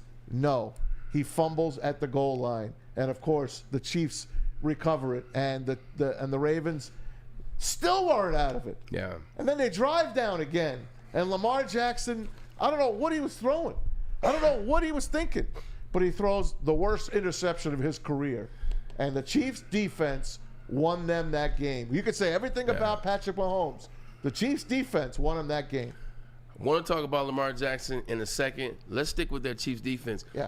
It's amazing what Brad Veach is his name, the GM of the Kansas City Chiefs, Brad Veach. It's amazing what he did in terms of the defense. When you're paying Patrick Mahomes all this money, you can't keep a Tyreek Hill. You can't keep certain running backs. You can't keep the offense intact. So you get a left tackle, you got Travis Kelce, and you get the quarterback. But they got a young defense. Woo. They got arguably the best 2 corners in terms of a tandem this season. Their safety is all pro. Chris Jones, he played out of his mind. Remember earlier in the season that Chris Jones didn't play, Travis Kelce didn't play, and I had to argue with Lions fans. And yes, I'm calling you guys out. Not the same team. I had to argue with Lions fans. It doesn't matter who plays. Chris Jones was a wrecking crew out there for them yesterday. That defense is a catalyst. They were this high-powered offense when they were winning the first couple times around, right, Maz? They're a defensive team now that just so happens to have the best player in the league, and it's not even close. Yep. The stuff Patrick Mahomes does, this is 6 playoff games in a row, 12 touchdowns, 0 interceptions, man. Wow. Which is crazy because the type of plays that Patrick Mahomes does, you would expect some picks in there somewhere. He's cross-body throwing. Yeah. The play that he's going down and he just chucks it up. Like Kelce. 4th down, you roll left, you throw right, Kelce jump. That play was amazing, and the touchdown. Yes. The first touchdown. Kyle Hamilton, who easy on the show. He played his ass off. Kyle Hamilton? Kyle Hamilton's the real deal. So he made All-Pro. He's second team All-Pro. How many people didn't want us to draft him? No one wanted us to draft Kyle Hamilton. I was one of them. Yeah. Because I said he was a stiff safety. He showed, but he got cooked. He got cooked, but not cooked. But that I was going back to the touchdown that Travis Kelce caught the first touchdown. That's an example of Patrick Mahomes' greatness. Did you see where the ball was? There's nowhere for him to throw that pass except for behind him on his hip. Placed the ball there. Patrick Mahomes outstanding in the first half, but that defense outstanding on the other side. Kelce played. Remember we were saying Kelce's done. He's retiring. He's done. He had a terrible year. Last 2 games, he's off the charts again. it goes back to what you said. You talk about the 49ers and how they played, or how Ryan talked about that. It's that playoff experience, rising to the occasion. How many times do you see in basketball they BS during the season? Guys BS, but when you get to the playoffs, you turn that level up. The level goes up, and that's what's happened with them on offense. Their 4th Super Bowl in 5 years. That's an unbelievable run. Patrick Mahomes is the best football player ever. It is what it is. Now, I'm not arguing. We can argue. I'm not arguing. Yeah, he's the best football player ever. Like, what I watched him doing that first half, like, we didn't think they were getting to the playoffs 7 weeks ago. They're beatable. I don't know about that. They look head and shoulders above everybody in the league. Yeah, the score wasn't big, but I never thought the Ravens was going to win after and then they came back. They scored the first drive. Then the Ravens come back, went for it on 4th down. They come back, they score. It looks like a game. They went for 4 on their own 23-yard line. The Ravens. 15-play, 9-minute drive that ended with a touchdown was the Chiefs' second drive. Look, I don't know who's going to beat Patrick Mahomes, but I know they got some questions for Lamar Jackson, and he just was off all game after the first drive. Like, he was 3 yards in front of all his wide receivers. Yeah. He was making reads that he shouldn't have made. You saw the interception. You called it out. But, man, it's even bigger than that. Like, you're the most dynamic player in the NFL. Why not run? Like, I'm pissed at him and I'm pissed at Ty Monken. So many people have gotten in their head, said Patrick Mahomes has to beat you in the pocket. Like, Lamar Jackson can't beat you in the pocket. They're trying to turn him into a passing quarterback from the pocket passer. You run the ball. You're dynamic. Draw up some runs. They had so many opportunities. Against the Texans, they couldn't catch him. They couldn't catch up with them. And now you go away from that? Yeah. I think Ty Monken blew his game plan, and I think Lamar Jackson, I think the moment was a little too big for him because he started pressing, and I think the problem was it wasn't Patrick Mahomes. I mean, it wasn't Lamar Jackson. It was exactly that. It's Patrick Mahomes. So I think every time Lamar's watching Patrick do something, now he's like, I got to go out there and do that, or I got to go out there and make a play. No, you don't. Just play your game. Don't worry about what 15 is doing. Worry about what 8 is doing. He usually sitting on the bench. He was standing up the whole game. Standing up. The whole game. Just like with Jalen Hurts. Remember, towards the end of that game, he started standing up and watching and seeing what's going on? Pressing. 100%, because as opposed. I'm glad you noticed that. Oh man, I'm glad you did. As opposed to just be cool self, be cool. Usually Lamar's just sitting there. He's got his skull cap on. He was flustered. He's just chilling out. No, he's standing up watching. What the hell's going on? He was flustered. Like, how many times you see him bang his helmet? Yesterday. How many times you see him coming off the field pointing at the coach? They couldn't run either. No run game. They didn't run 6 times. No run game. You got running back. Number 1 rushing offense in the NFL. 6 rushes by the running back. I didn't see Gus Edwards. Who? Yeah. Who? You know who I did see? Justice Hill? No, Justice Hill. The guy on that plays for Kansas City that went to Rutgers. Oh, Two my God. Rutgers guys playing against each other. You got Gus Edwards on one side, and you got, who's number 10? Pacheco's a 7th round draft pick. Almost a Mr. Irrelevant. Yeah, he's like last round. He's like three from the last. Yes. The guy, he's the real deal, man. He runs hard. Yes. He runs hard. When in the NFL, like, because he's quick, and he's strong. As a running back, hit the hole. Like, go to where the blockers are. He hits it fast. He runs hard. He's a guy that's hard to tackle as well. Gets that extra yard. The Chiefs are for real. Like, they are, but John Harbaugh got to take a little of the blame. 100%. He's got to take a little of the blame. 100%. He's looking across the field at Andy Reid, and Andy Reid is just there. Yeah, okay. I mean, just look at my thing. Okay. Call my play. He don't sweat, man. Did it not remind you of the Super Bowl last year? Super Bowl last year, like Jalen Hurts up and down the field. He's doing this thing. They come on second half, and yep. He is. You know what? I never put him up as the great coach.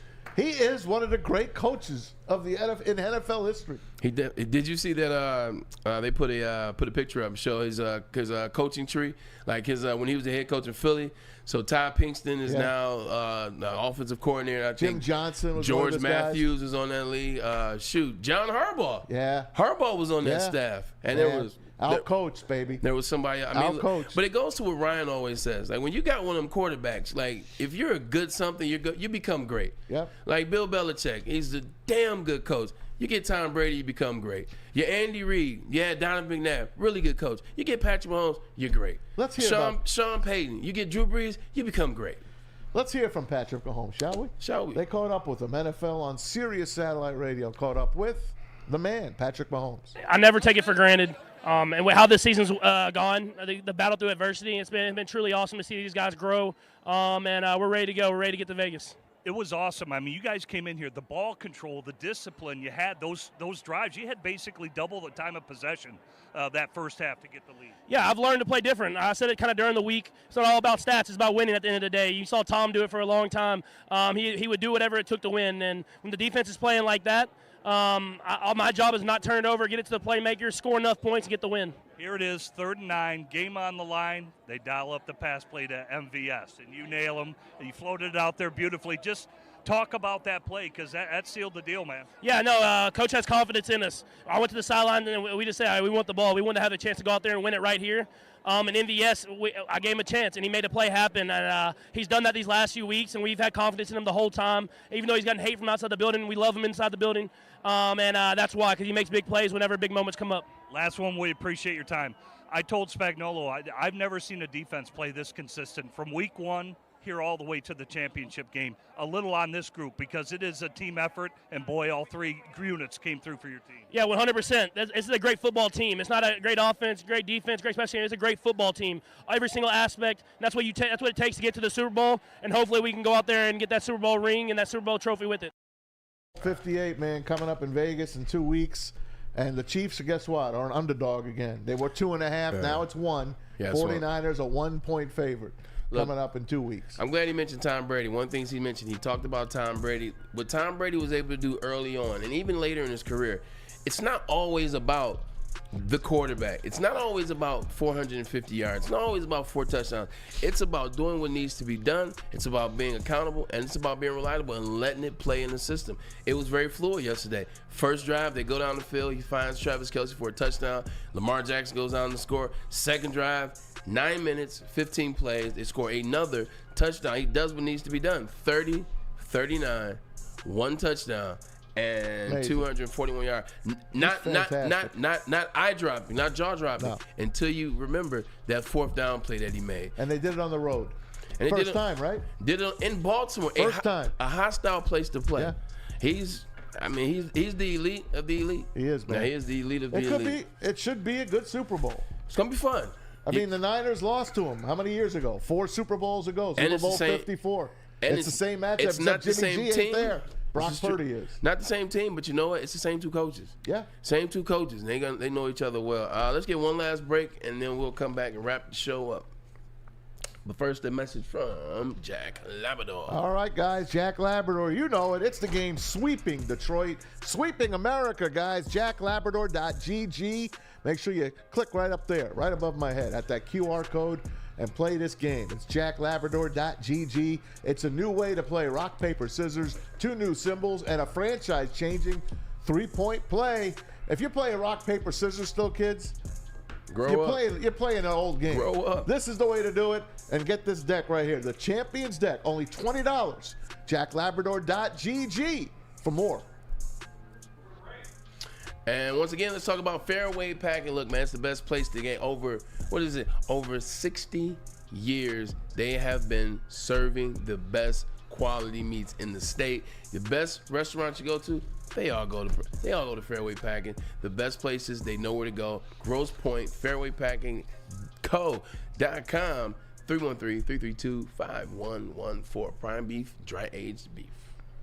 Come to any Lady Jane's Haircuts for Men for an award-winning haircut experience from one of our talented stylists and register for a once-in-a-lifetime opportunity to win an all-expenses-paid suite for the 2024 NCAA tournament for you and 5 of your best buds. That's right, college basketball's most elite event. You and your 5 best friends just get to any Lady Jane's today for an award-winning haircut experience and automatically register to win the trip of your dreams. Lady Jane's Haircuts for Men, open 7 days a week. Walk in anytime. Lady Jane's, it's wicked awesome. I love Love Woodward Sports? Love wearing clothes? Then you should be wearing Woodward Sports clothes. Check out our full line of merch at woodwardsports.com. Just click on Shop. We have all your favorite designs, like Dan Campbell kneecaps, Woodward Golf, and of course, our own logoed out merchandise. Men, women, infants, kids all love Woodward Sports. Impress your friends. Impress your boss. Impress your dog. Buy Woodward Sports merch today.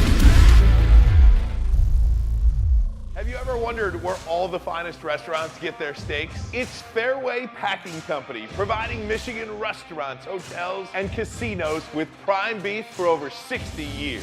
But now you can buy these cuts of meat for yourself at the Steak Shop by Fairway Packing Company. Prime porterhouse, A5 Japanese New York strip steak, dry aged Wagyu beef tomahawk.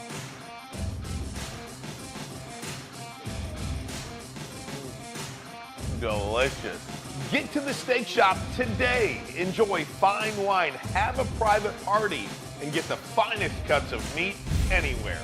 The Steak Shop on Mack Avenue in Grosse Pointe Woods, or order online, fairwaypacking.com. Hey, Planet Fitness is still your home of the judgment-free zone where anyone can feel comfortable and work on their fitness goals. At Planet Fitness, don't forget you got the squeaky clean gym, tons of equipment, a full body workout in just 30 minutes, and all memberships include fitness training. You get all of this with no commitment for only $10 a month. Remember, no matter where you are, there is always a Planet Fitness nearby, with 50 in the Metro Detroit area and thousands more throughout the world. Find your local Planet Fitness today, or as always, check them out online at planetfitness.com. You guys dominated the first half and made plays obviously late in the game, third quarter, beginning of that fourth. What really shifted in your eyes?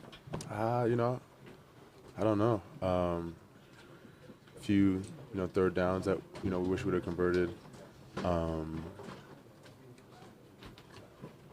If we went 4 on 4th down a few times, wish we would have had those. But yeah, they played well on defense that second half. We were still moving the ball quite a bit. Turnover and whatnot, but we both had one turnover, so it was tough. Does it make it harder? Does it make it harder to not be able to pinpoint exactly, necessarily a turning point or a specific deal when you look back at all this and you're kind of just left wondering, what if? Yeah, it was, it's a game of inches. There's, you can look back in the film and try to point at so many different plays, after the fact, but when you're in the game, you're just out there playing. So, it's tough. We wish we would have, finished the game on the win side, but that didn't happen. I know words might not be able to do it justice, but after what you guys have been through all year and how far this franchise has come and how tough, obviously, it is to lose a game like this, does that make you that much hungrier to come back and get it done next time? I think so. That feeling that I think that we all had walking off that field. It sucks. I don't think any of us want to feel that again, if we can. So I think just the feeling that we've had is enough to motivate us for next year. We had a good year, if you look at it as a whole, but it's all for nothing if you don't win the whole thing. Everyone's goal at the start of the year is to win the Super Bowl, and if you don't, you kind of failed the season. So whether you lose here in the NFC Championship, don't make the playoffs, it's all the same. So we'll be ready. Amon-Ra, this entire postseason, people have just been talking about what you guys have built. What do you think? What is the biggest takeaway from this season of what you guys have accomplished? Because you guys have done something that this franchise hasn't done in 30 years in so many different levels. Yeah, I think Dan and the people, upstairs, the players in this locker room, we've all, we bought in, and it showed all year. We came up short, but I think we have a lot of good players in this, on this team, the right coaches, the right everything, to be back here next year. Obviously, it's going to be tough. Probably be tougher, next year than it was this year. But we feel like, we got the guys, and we're hungry. We're gonna be ready next year. Thank our friend Brad Galley. A lot of the sound today from him, and that particular one from one of the best guys on this team, and a guy that one of the best in the league. Brad too. Holmes. This could be, when it comes down to it, this could be his best draft pick. Maybe Penei Sewell, but this one's pretty good. Yeah, considering where Amon-Ra St. Brown was drafted, definitely would say Amon-Ra St. Brown wins. Look, and let me say this to the fans out there, and this isn't a player versus fans or fans versus a player. as hard as it is for you guys to wake up today, as hard it is for you guys to somehow get through work today thinking about what could have happened and what went wrong and trying to find out where to point that blame, just think about the guys in that game. Just think about how they feel. Like, just imagine waking up today if you're Josh Reynolds. Just imagine waking up today if you're, Jamison Williams or you're Dan Campbell or you're Ben Johnson, or name a player on that team, or the Jahmyr Gibbs, Jared Goff / fumble play, whoever you can put the blame on. Just know that they're going through it as well. It's not just you guys suffering. Players go through it. They're going to think about it today, tomorrow, next year, 30 years from now. I still think about the Ohio State game and my senior year where I dropped the 4th down conversion. Man. I know you guys are pissed, but myself, it's unacceptable. So just remember, players, we go, and it leads to, look at Rashard Mendenhall, who fumbled in the Super Bowl when the Steelers lost to the Packers and Aaron Rodgers, and people blamed him. He's still having PTSD from that moment.